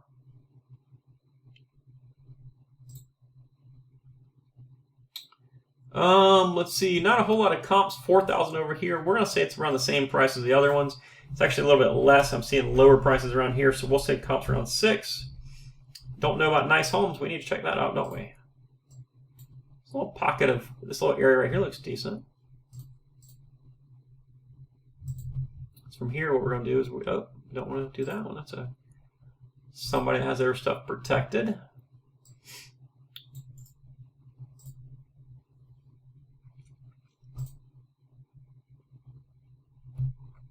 Keep looking. We know our property is, where we at here? Right here off of this guy's side, so it's right here. It's not on the corner, it's right here. Look at our aerial map. Drop our guy right here. Does he have any access yet? He does. We have street view. And there's our property. Again, 2008, a lot changes, but at least gives us an idea. This house was built in 2008. Let's see what we got here. We got a pretty large house right here. It's a 2-story. It's a nice, like fairly new construction in the area. I'm going to say this is going to come around 6 to 6.5. Newer, nice homes in area. Like above, definite drive-by. We're going to drive by this guy too. We're going to go ahead and get our GPS coordinates, so we'll have these ready to roll. And this is another one if you don't want. Actually, we need to make this north so we know where we're at. This is another one. If you aren't able to do it yourself, your scout can do this very, very easily for you. All it takes is, a few dollars for the most part, because this is in the same exact, all these are in the same area. They're all like 2-3 minutes apart from each other. As a matter of fact, I'm going to go off on a tangent here. I'm going to say that we're starting right here at this property. We're going to take directions to the one above it. I'm just going to show you how simple this is. Paste, and then from there, you're talking 2 miles away.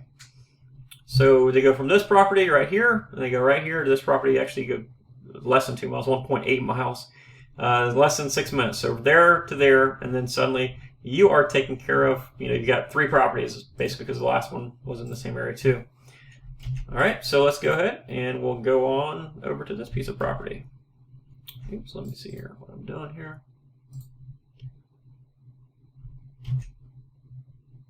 Back, move to 12. 293-204. Okay, let me close out of this, close out of this, close out of this. 204 is the last one. We're doing 205 right now. Unit 4, this is 3 blocks away.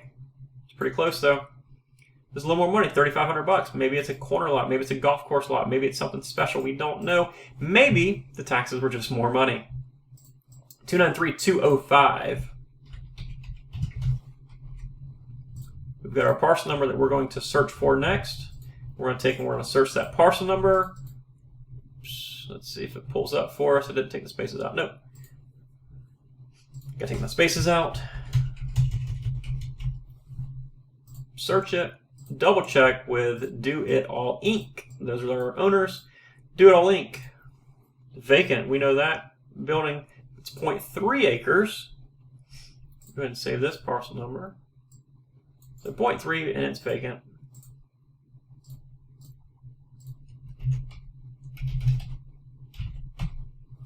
Semi-rural. I'm assuming it's in the same area. It's also probably going to be paved, but before we do that, we scroll down. Nothing special here. No special notes or anything like that. It looks just like the rest of them we've already started researching. From here, we go to map, of course, layer control. Vacant cells, because it's a vacant lot. Update. So it's a corner lot. So that is being charged a little money for corner lots. Anything else? We have 2005, this guy paid $17,900. 2004, somebody paid $7,000. They flipped it to him. Yeah, so there's not a whole lot of information for us there. And there's no sale. There's a $4,000 sale, a $5,000 sale. So the prices in this area might be a little bit lower. Don't know. 22 for these lots. I think our other lot was like right around here somewhere, wasn't it? It was, no, actually right up here off the loop. So 4,000 and 5,000 right down here. We're going to say it still comes around 6 based on the ones above it. Less built up than above, but still new, nicer area.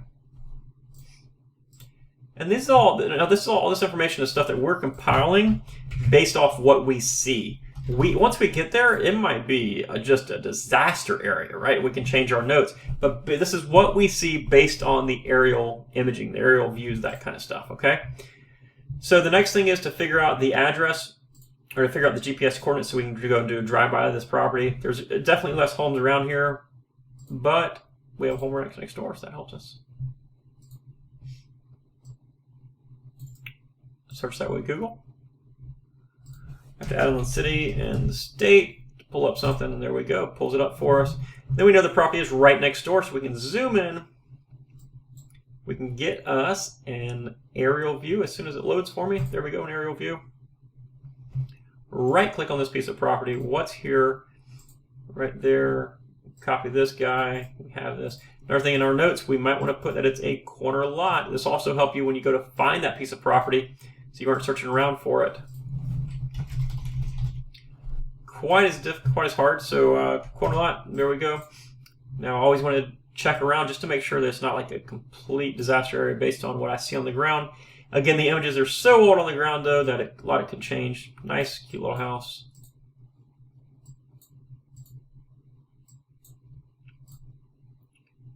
Okay, so out here we got a couple little houses. Yeah, fairly new. Yep, looks good. All right, cool. That property is done as well. We're going to move on to the next one. And you see how easy this gets once you start getting to one area because you've already got your values figured out and everything else. You're just making minor adjustments. So 205 was the last one. Let's move on to the next one. 206, Marion Oaks Unit 4, Block 432, the same area. This property is also a little bit valued a little bit more. 293-206.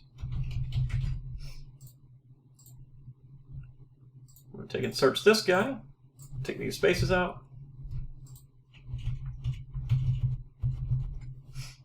Press search. Charlotte Busby, is that the name?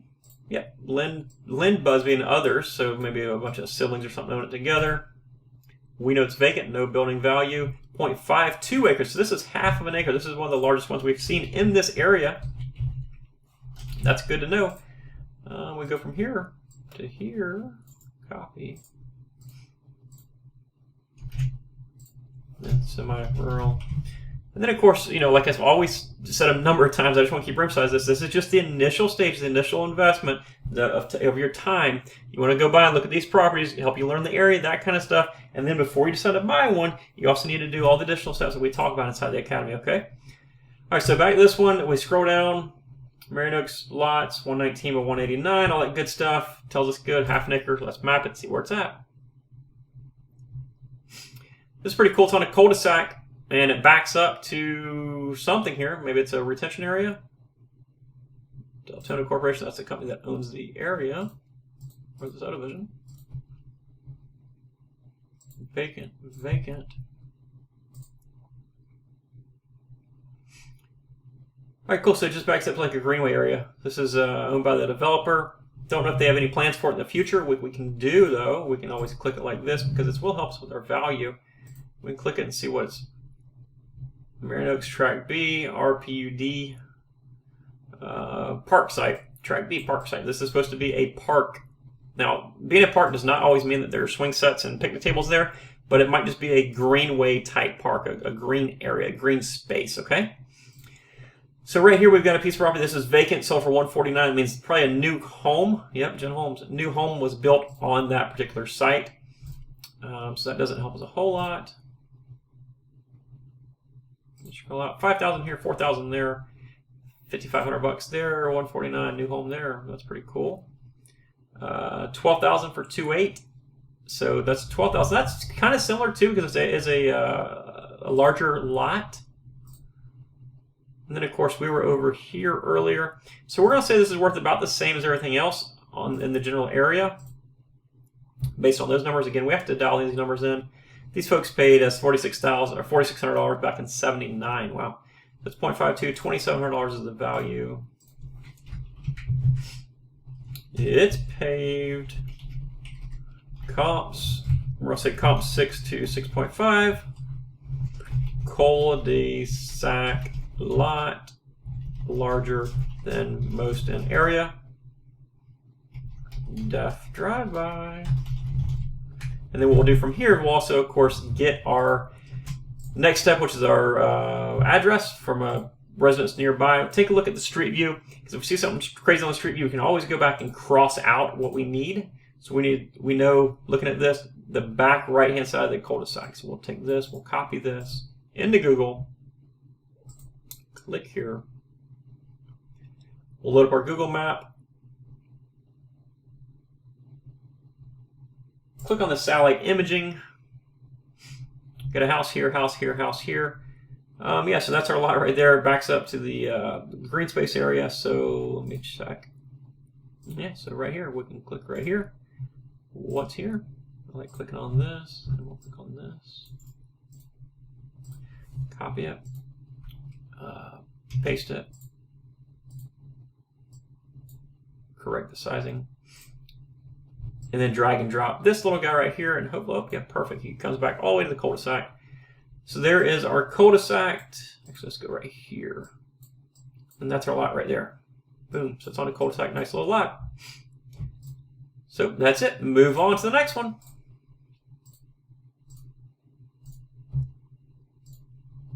$293,207, Unit 5, different, same subdivision, different unit. 1,800 bucks. Is the opening bid on this one. We'll paste our information in right here. Search it. Marsha Hosang. Oops, wrong. And Marsha Hosang, that's it.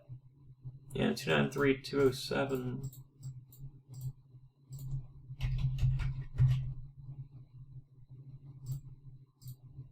We'll open this page up. We know it's vacant because of this. Quitclaim deeds, nothing recent. 0.34 acres, vacant. Uh-oh, didn't mean to move that on you guys. I got a little ahead of myself. 0.34. Oh yeah. Copy this. Paste that right there. Semi-rural, we know it's the same area, it's a paved road, and it is going to be $2,600. map it, see what happens. All right, let's see here. 2015, vacant lot sales, update the price and see where we're at. Okay, so this is pretty cool.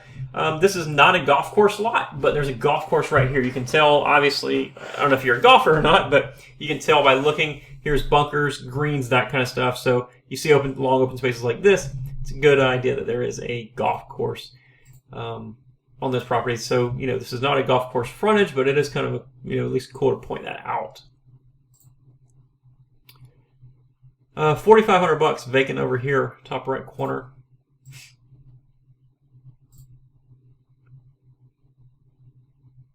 We're just zooming out, and okay, 17,000. I got a 17 and a 17. Then I got a 4,600, a 4,000, a 4,500, 4,800, 6,000. It's gonna be around the same. Let's click on this one though, because 17 is awfully high. My guess is that if we clicked on this one, they bought two of them at one time, perhaps.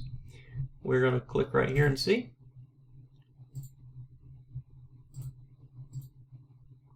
Here we're looking at our deed. Oh, they actually bought 3 different lots at one time. So 3 lots they paid $17,000 for. So they got a decent little deal on those 3 lots. So if you take $17,000 and you divide it by 3, that comes out to $5,600 a piece on those 3. So I have to look into stuff like this. So there's 1, probably there's 2, and the third one's probably around there somewhere. So they paid $5,600. So $5,600. 4,500, 4,800, so 6,000. You're looking right at probably, and that was 1856. Yeah, you're probably looking at $66,000 somewhere in that ballpark for this one. Comps around 6K. We'll zoom back in for it and get a better idea of what we're looking at here. Looks like a nice house right there on the golf course.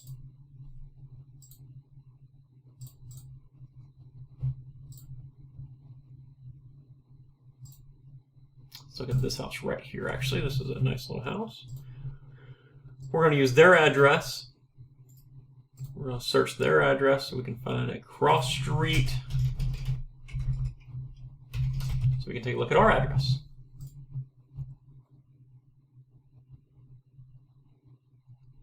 So our lot, looking at GIS comparing, is this one right here in the center. This is our lot right here in the center. What's here? Click this. Copy this. We've done this a million times. I'm still going to say it out loud though, that way you guys can understand what I'm doing. Bold. Resize. There we go. So yeah, so looking at this, looks like a decent little area. Let's see if we've got a street view. We do. It's old imaging, 2008. Nice house though. There's our lot. We got a fire hydrant out front. That's nice. This house on the end of the block, that's a nice house. Nice area. I want to drive by it. Drive by. So 6. Actually, I'm saying I want to drive by all these. I need to take a look at these numbers again. These $3,500. That's going to be a little tight. But when you're at 1,800 and you're turning it into $6,000, that's a good little number there. So again, you still have to pay attention to this. But if you're in the area, or you have a scout in the area, or a friend, whatever, you hire somebody to go do it for you, a realtor, whatever, what have you. If you're in the area, you might as well go through all these properties, and if there's one that stands out, 2 that stands out, figure out the price, the difference between the opening bid amount and what your profit's going to be, and that kind of stuff to figure out where you're at. All right, let's go on and move to the next property. 207. Let's go to 208. So we got a few more of these in Marion Oaks and one separate subdivision. So 208, so we'll copy this parcel number. So you're at 293,208.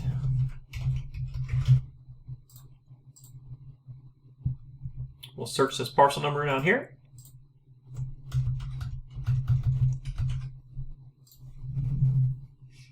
And guys, this does kind of get, let's see, Louisiana, yeah. This does kind of get repetitive at times, especially when you're looking at the same subdivision, but it's important that you don't just assume because it's in the subdivision they're all exactly the same, because they are not sometimes. Okay, so this person paid $15,000 in 2004. They bought it from somebody that flipped it. The flipper paid $10,000. We scroll down. We don't see a whole lot of anything for the most part. It's 0.37 acres and $2,600 value, and it's vacant. And 0.37, semi-rural, paved, $2,600. Okay. Need to take another look at this, see what we got here. I imagine it's going to be more of the same, but you never know. You know, for example, I've seen subdivisions where I've been doing this time and time again, then suddenly this entire road is not paved or something, or it's not accessible or something like that. So that's why we do this.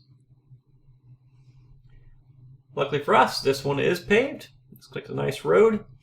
Oh, these are improved. I actually clicked the wrong button there. Let me go back. Vacant properties. 518, $17,000. That's that same guy. I bet. Yeah, he paid $5,600 actually for that lot. Remember, we looked at the deed and it had 3 parcels on the deed. So divide 17 by 3. That's what you get. $5,600. Zoom out. Find some comparables. Find some properties that have been selling in there that have sold. So we know what they are. 17. That's that same guy. $10,000 over here. That's kind of cool. Let's see what that is. We can take and we'll zoom in on this one. And we'll see if this person got one lot or they purchased multiple lot. I think they might have purchased multiple. Let me see though.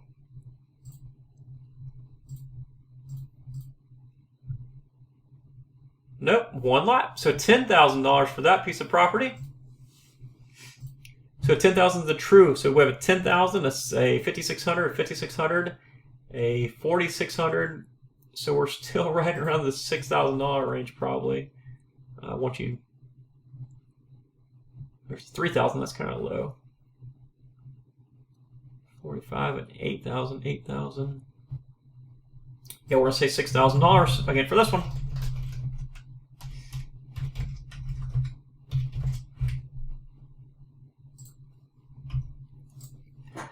Comes around $6,000. Anything else we need to know about it? We need to do a street view. It isn't in the golf course. That's kind of cool, but it's not on the golf course, so it doesn't give us that much of value. We got a structure right across the street that we can take and use their address to help locate it for us. Search Google for it. Type in the city and the state because it didn't pull up. Click on this. As soon as it loads, we load our aerial map to see where we're at. That's a nice house, actually. We're going to look at that in a second. Scroll down. Then we double check, cross-reference with this. Kind of across and catty corner from the driveway, so we're like right here. What's here? Click on that. Copy that. Copy that. And we'll drag our man right here. And while that loads, we can be loading this guy in here.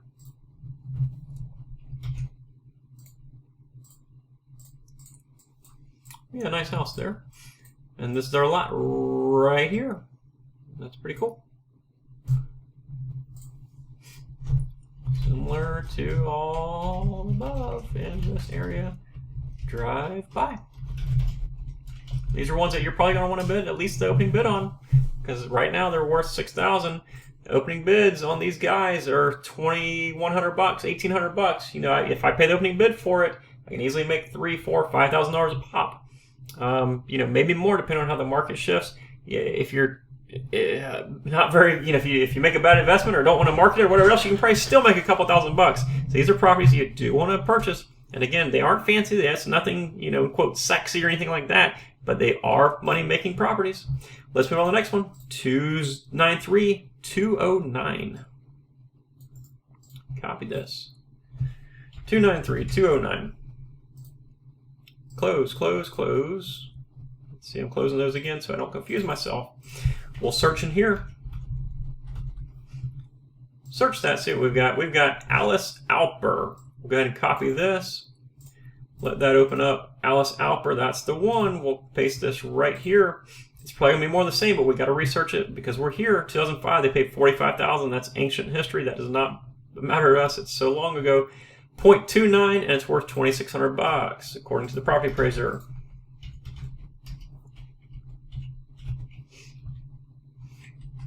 $2,600. I'm assuming it's paved. We can always change that if it's not. We'll scroll down. Do we see any crazy notes or anything like that? Nope. Because you might have sometimes you might say zoning, water retention area or something like that, and that's one you want to avoid, of course. Click on maps, see where we're at, change this to aerial, kind of see the groove I'm getting into now. Look at our vacant lot sales. Update the map, it's an interior lot, no corner lot, nothing fancy like that. It kind of is what it is, and we have this piece of property right here. Not much to it. $4,000 is this piece of property down here. We're going to find those same properties, I'm assuming, somewhere. $8,000 for this piece of property, a little bit larger. $9,500 for that one. Don't see too many more, guys. $6,000, $4,800. I'm going to say this one's worth probably a little bit more, $6,800. I'm going to say this is probably worth around $6,500 just because these comps are a little bit better. Again, these are numbers we have to dial in at a later date, but we at least know this is worth pursuing. Click on that one. Comps around 6.5.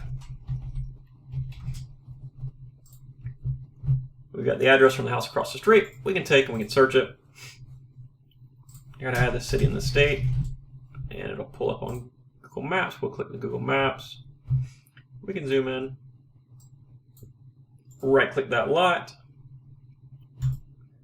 What's here? Click on that. Have our coordinates for our GPS. Back to 12. We'll bold it. I'm going to do a satellite image just to make sure nothing's crazy has changed. Got these three houses here. Everything matches up. Three houses here. We got a few houses behind us. So this house has been here at least since 2008, when the aerial, or when the, I'm sorry, since 2015. So click that. See if they're all still there. So yep, those houses were here in 2008. Those nice looking homes. There's our property. Actually, might look like it's a little bit low. You see what I'm looking at here? So these all slope down. That slopes down. Flat, slopes down. So that's something you might want to check. So you put a note on there, drive by looks low, perhaps? Question mark. Then you drive by it and you figure out if it's low or not. So that's the kind of things we're looking for. Let's go ahead and move on to the next piece of property. 293-210 is the next one. So we'll copy this, and I noticed the one above had a little bit higher bid amount too, so you might want to pay attention to those too. But anyhow, this has another higher bid amount, $3,500 instead of $2,100. That's $1,400 profit, considering they're all probably selling around the same price. So we have that 293-210. We have that copied, the parcel number. Go right here, 293-210. Go ahead and search into the Property Appraiser's website. Gonna paste this, gonna take out those extra spaces so we don't confuse ourselves and we get the right property. It pulls up. Go ahead and copy this. Manuel Wu. Manuel Wu, that's it. All right, we need to paste that there. Click on this guy. It's a vacant property. Scroll down, we don't have any notes, anything crazy like that. We'll go ahead, 0.29, $2,600, and it's vacant. So let's do this. Vacant, 0.29, oops.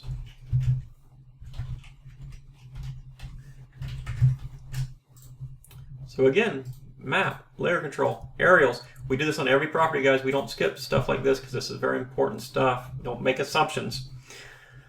We have this piece of property, looks good. It looks like there's not a whole lot to it, truthfully. Let's zoom out. I don't have any properties I've sold. I've got this one, 517. I'm assuming that probably has a house on it now. It sold for $195,000. Zoom out in the middle of the golf course area. And you see, probably keep seeing those little yellow things flash up here. What happens is when I hover over stuff, it pulls up the current owner of it. And there's really no way to avoid that, so I apologize. But just kind of get used to working on these GIS systems. There's not a whole lot of lots that have sold in this area. $9,500 and $317. That's a golf course lot. That is not a comparable in my eyes. $4,500 in a few months ago. Here we go. We got some lots now. We've got $6,800, $6,000, $6,000, $4,800, $8,000, $7,000, $12,800. That's going to be two lots, $6,400 a piece is what it comes to. The $4,500, $2,000. We'll toss that one out. $4,600, $17,000. That's going to be those three lots. So that's $5,600. That where we saw those earlier.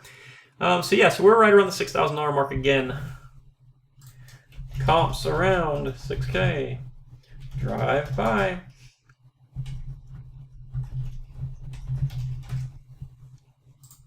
Now what we'll do is zoom back in. There's a house right next door to the north of it. We'll get that address.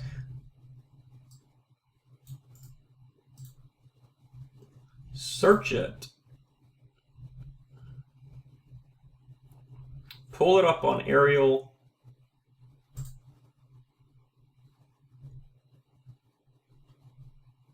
Okay, not sure what it pulled up there for me. So we've got, let me zoom out a little bit, see if I can get a cross street. Southwest 48th Circle.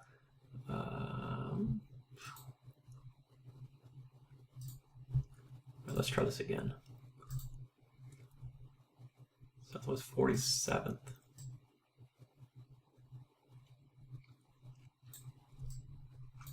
Okay, sometimes we have issues like this. Trying to figure out exactly where it is. Good thing we just pick another house right here. We'll just go down it. See if that pops up for us.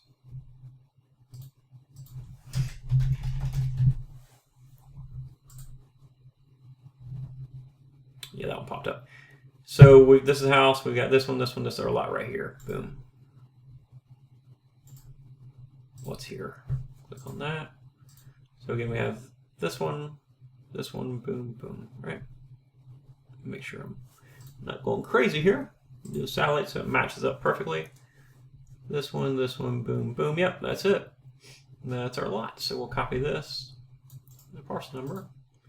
You scroll in. Everything looks pretty kosher. No deals there.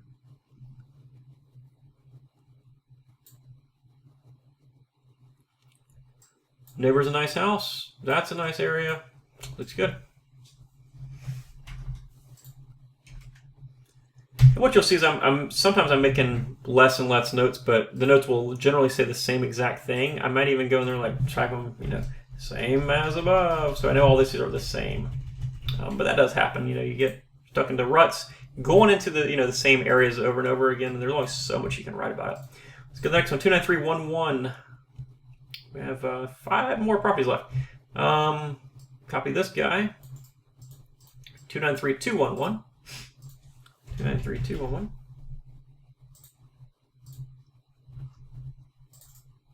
I'm going to paste that. Search this parcel number. Oh, we search names, so we got to search the right thing. So we'll go back this and search that. Take the spaces out. Calaxto Avalon. Copy that. Click that. Verify it. Calaxto Avalon. Yep, that's it. That goes there. So we got no building value, so it's vacant. 0.29 at $2,600.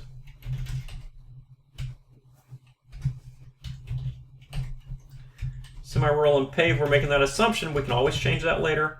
We're making that assumption while we're there. Let's go through, scroll it down. Nope, nothing crazy point sticks out of us. Click on the map.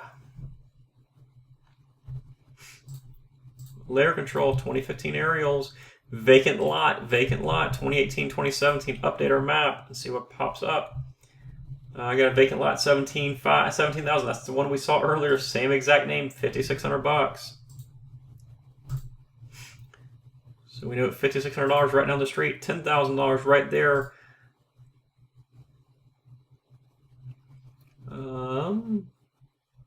17 to 50, that's the same deal. 5,600, 5,600, 10,000. Keep scrolling. Got anything else?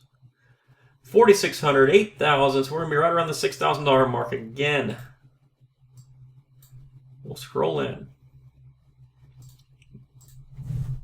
Comps around 6K. Drive by. We're gonna see if it's the same as above. We'll check it next. Now we're saying 6,000 for all these. Again, that's probably low. The market has gone up some, and we're shooting at a lower average of stuff. But you have to understand too, like when you have 10 properties or however many we have in the same exact subdivision, what you'll want to do is drive out there, drive through the subdivision, make sure the property is worth at least what you say, because obviously, if they're worth 6 and you bid 3, hey, that's a good deal. But then you're going to do a little more research and say, well, maybe these properties are actually worth 8,000 or 10,000 or 15,000. We don't know exactly what they're selling for this week. We have to make sure that prices have not inflated so fast, so quickly. we've got May transactions wrapped up, so that's 3 or 4 or 5 weeks ago. So we just have to understand that properties do go up in value, sometimes rather rapidly. You just kind of have to, follow that closely. But at least we know that, we can generally count on $6,000 or so for these properties. All right, so we're going to click on information, click on this piece of property right next to us, see what pops up. 224 Marion Oaks Golf Road, click on that. Our property is right next to that. We'll zoom in, right click, then we'll say what's here, click on this information,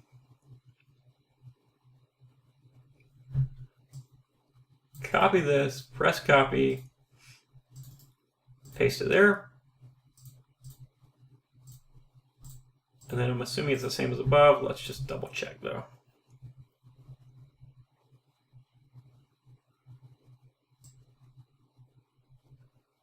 It looks good from above, but let's see if we've got our little guy here. We're going to drop him on the road, turn him this way. Again, when you drop him, you need to have an idea what's around you, so because I looked at this road, I was like, okay, it's on the opposite side of the street of that. That's our property. Same as above, guys. Same deal. All right, let's move on to the next one. 293. We'll actually cross out these guys so we don't get confused. 293-212 is the last one in that area. 293-212.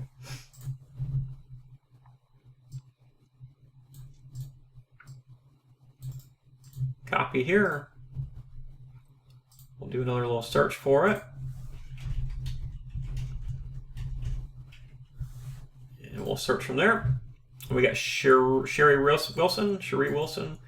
Copy this, click on this, open this, back up to verify. Sherry and Cliff Wilson, that's it. Copy the paste number here. This is going to be a vacant lot, no building value, 0.23. She paid $40,000 in 05, that's no factor. So 0.230 building value at $3,100. 0.23, 3,100, it's vacant. It's going to probably be semi-rural as well, and a paved road run. Double check that in just a few seconds, and we'll see what happens from there.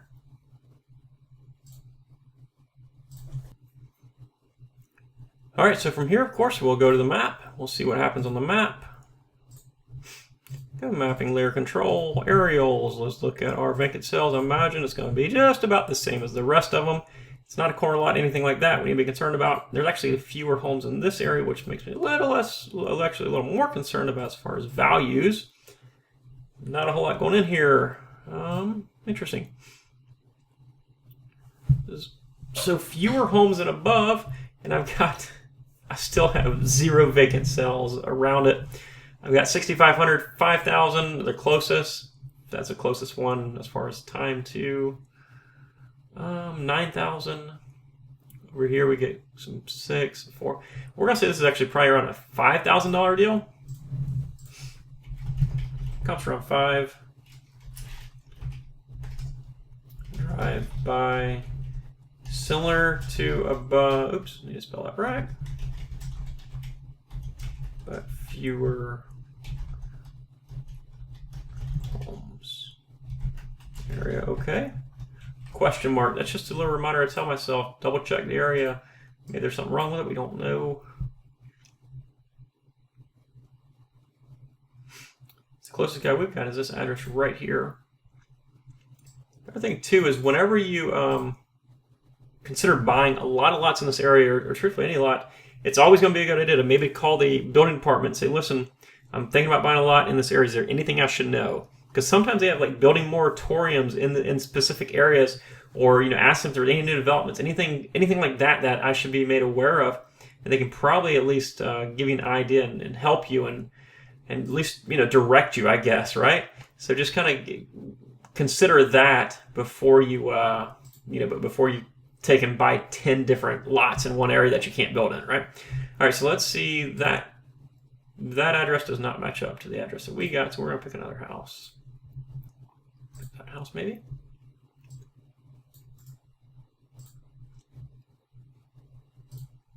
Okay, that address does.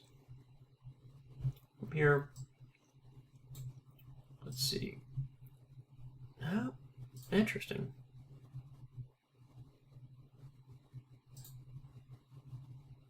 See, that address doesn't match up either, which is very interesting.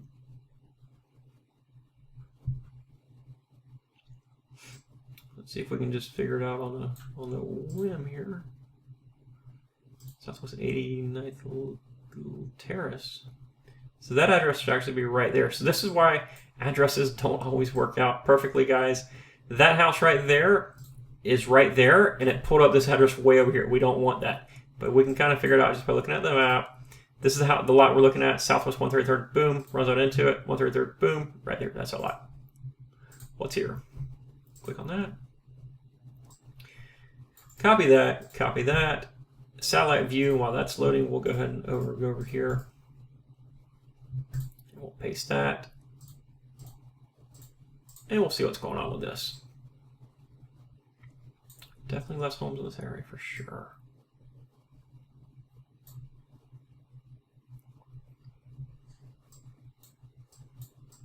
This looks like the middle of nowhere, truthfully. Let's go back on the back side of this lot and see what's back here. There's like nothing back here. Scrolling around.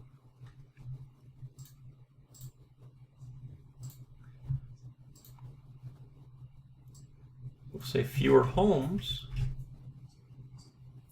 Area okay. Looks fairly vacant, fairly empty, truthfully. All right, so there's that. And 293-29212 is all done. We'll move on to the next one. All right, so we got 3 more left, and they're all in Silver Spring Shores, different units. So again, that can mean different things, of course. $2,300, $2,400. Copy this one. 293-213, 293-213. We got our parcel number, and we're going to search that into Google. I'm sorry, into our property appraiser website. Click on search. Click where we're at. 0 building value in 89. He paid $100. That makes 0 difference to us. 0.22 acres. It's worth $5,200 according to the property assessors. Vacant 0.22. $5,200. We'll figure out if it's where it's at and all that good stuff momentarily. We also need to copy this parcel number down. Right here, we're copying the parcel number, and then we can figure out exactly where this piece of property is at. Click on Map It and see what pulls up. All right, so it's on, looks like Cherry Road. It's a vacant piece of property. Let's look 2017 and 2018 vacant properties and figure out what happens. We got $5,000 right here. There are some houses around it. That's kind of cool. It makes this nice. It's not in the middle of nowhere. 10,000, 10,000, 5,000. 15,000. That's good.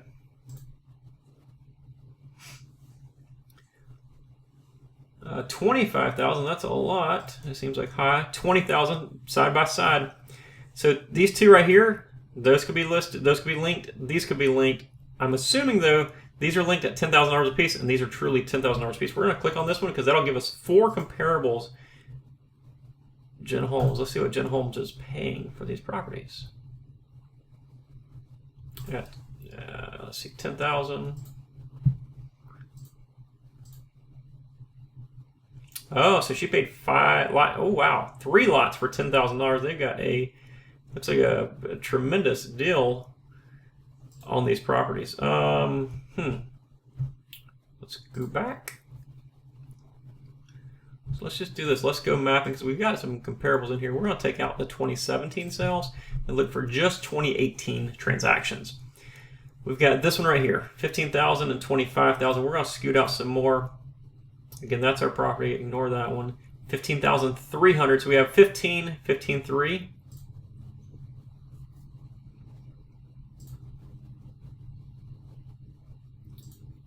So 15 and 15.3. And we're going to say this property is going to be worth about $15,000. Before we do that, we need to just verify that this was a good transaction. Investment Brokers LLC. Let's make sure they didn't buy a whole bunch of property or anything like that. So $15,300 what they sold it for. Take a look at the legal description on the deed. This is all linked up on this particular website. It might be different. Yep, 15.3 is what they paid or what they sold it for. I went through a title company, all that good stuff. Let's look at the other one, 15.3 and 15.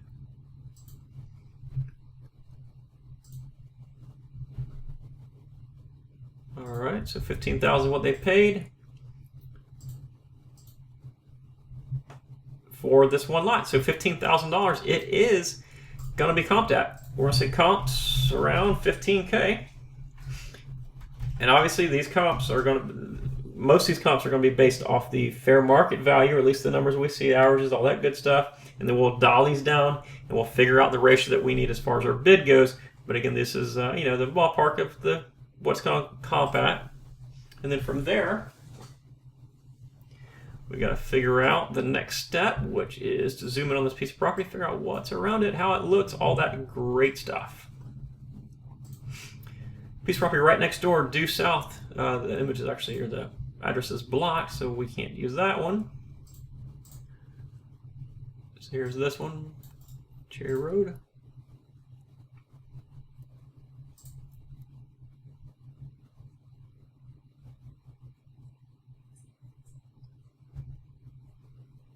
Decent piece of property. We're right across the street. We're actually this one right here. So there, right there. Yep, that's it. So what's here is what we're going to do.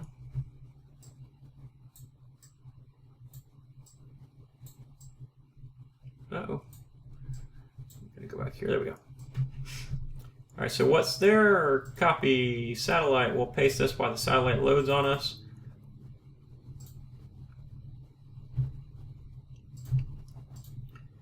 Go to 12. It's, I would say this is pretty much city. This is paved. Comps around 12. That's a nice little piece of property. Let's go ahead and scroll over here and see what happens.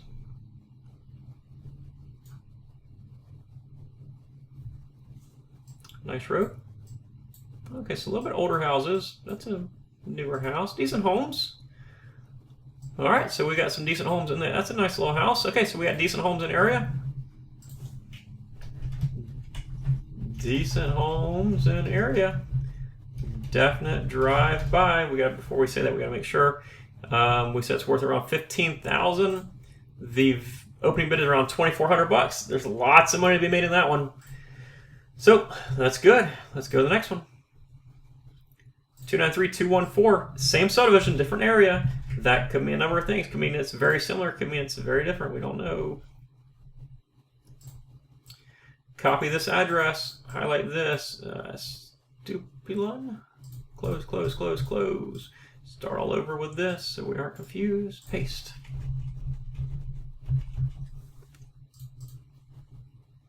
Pablo Stupilon, that's the same name. Matches up. Let's go ahead and before we do much more, we'll copy this information right into our spreadsheet here. Oops. Let me do that again.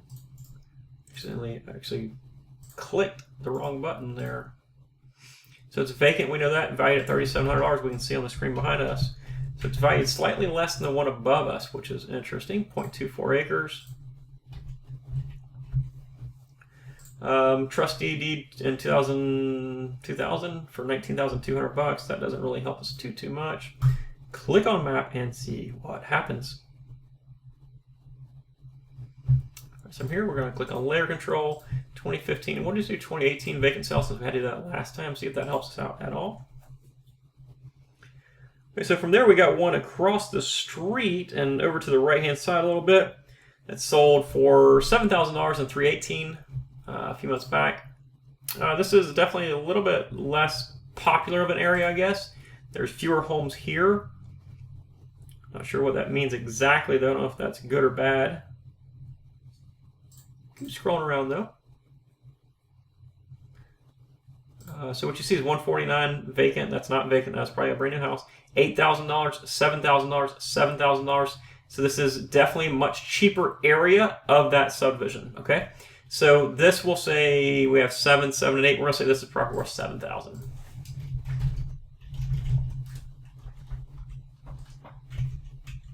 And we can tell by the photo it's paved and it is city.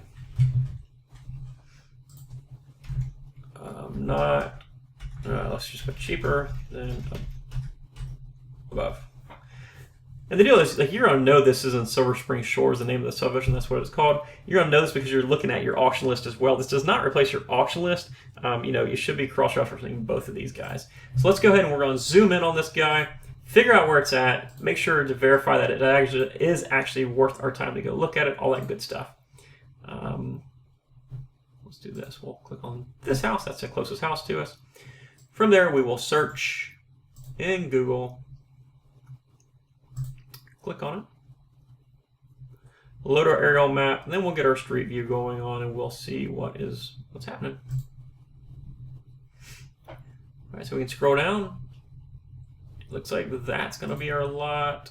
Ooh, just where these trees come open right there. That's our lot right there. What's here? Click on it. Copy our GPS coordinates. Go ahead and paste our GPS coordinates while we're here.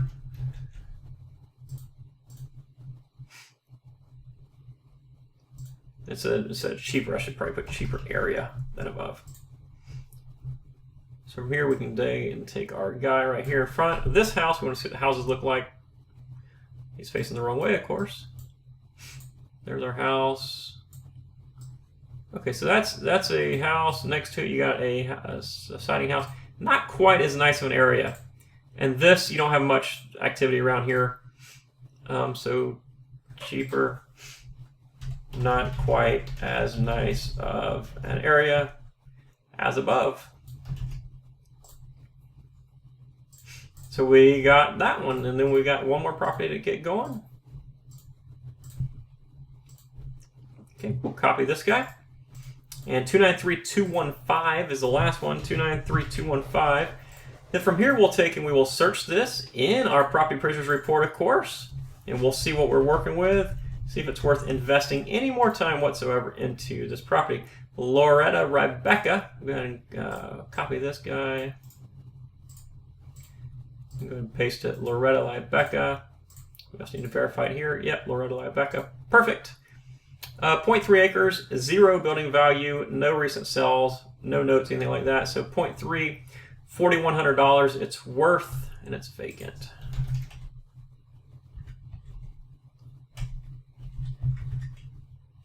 I'm also going to assume it's city and paved. We can change this always in a second, but it's in the same area as the rest. Let's check it out and see. So it's like a outside corner lot, I guess, if you want to call it that. 18 vacant cells around it. Update the map. Let's see what happens. All right, so we've got one property that sold in February for $2,000. That does not look overly promising. You also have this, it's an odd-shaped lot, too, so you need to be careful, because if you built this size house there, a square house, like this, boom, watch my cursor, okay? Like this, and this corner and this corner might be too close to those property lines. So you need to get the dimensions of the property, look at your setbacks in the area, determine if that piece of property is worth building on or if it's even able to be built on.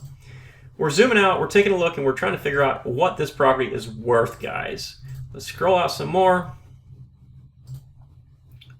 And I'm seeing a whole lot of no comparables.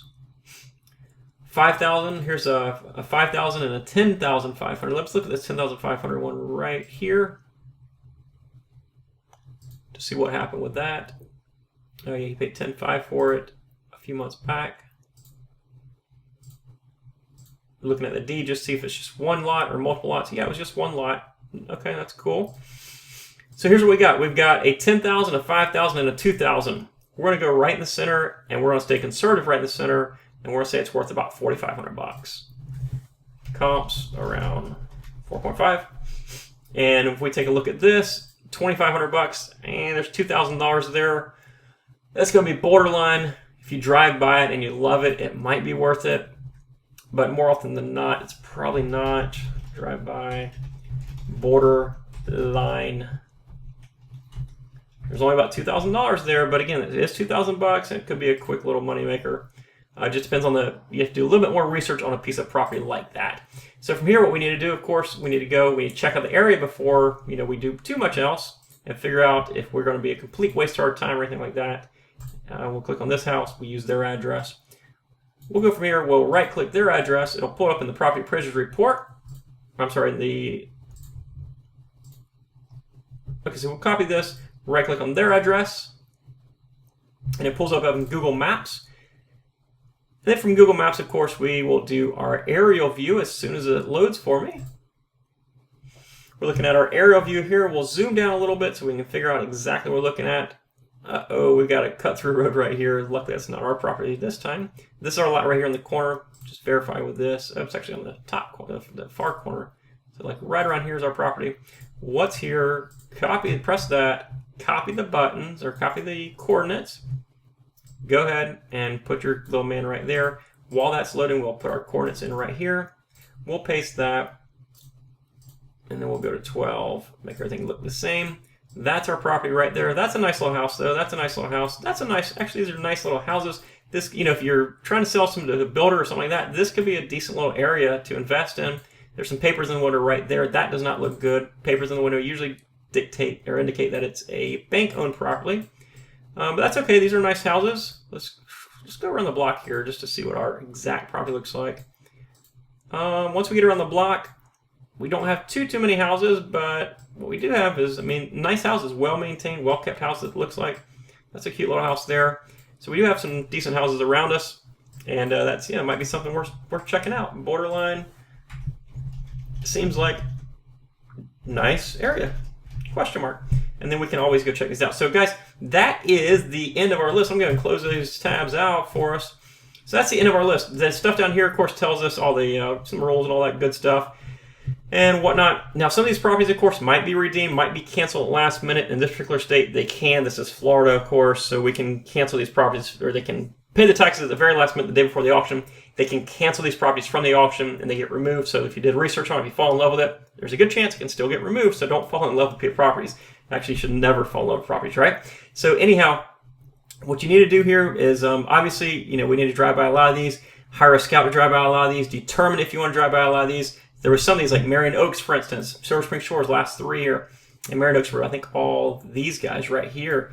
So that's something that you might want to take a look at, you know, do some more research, figure out the properties you're selling there, call the county, do what you got to do to say, hey, what's going on in this area? Do I need to know anything special about it? Because they might have put a building moratorium on those properties, or they might have some sort of crazy building fees or assessments and stuff like that that they're about to enact into the area. And if you aren't in tune with the area, you might not know that stuff otherwise. So make a few phone calls. If you have to see lots and lots of properties in one area, make a few phone calls, figure out if there's a reason why. You know, these subdivisions here are just huge subdivisions, but sometimes, you know, there might be a 20-lot subdivision and 20 of the lots in there are tax foreclosed. You need to figure out why. You know, start asking questions, that kind of stuff. So as you can see, we worked through this list. There was a good portion of them that are biddable properties. For the most part, we need to go out there.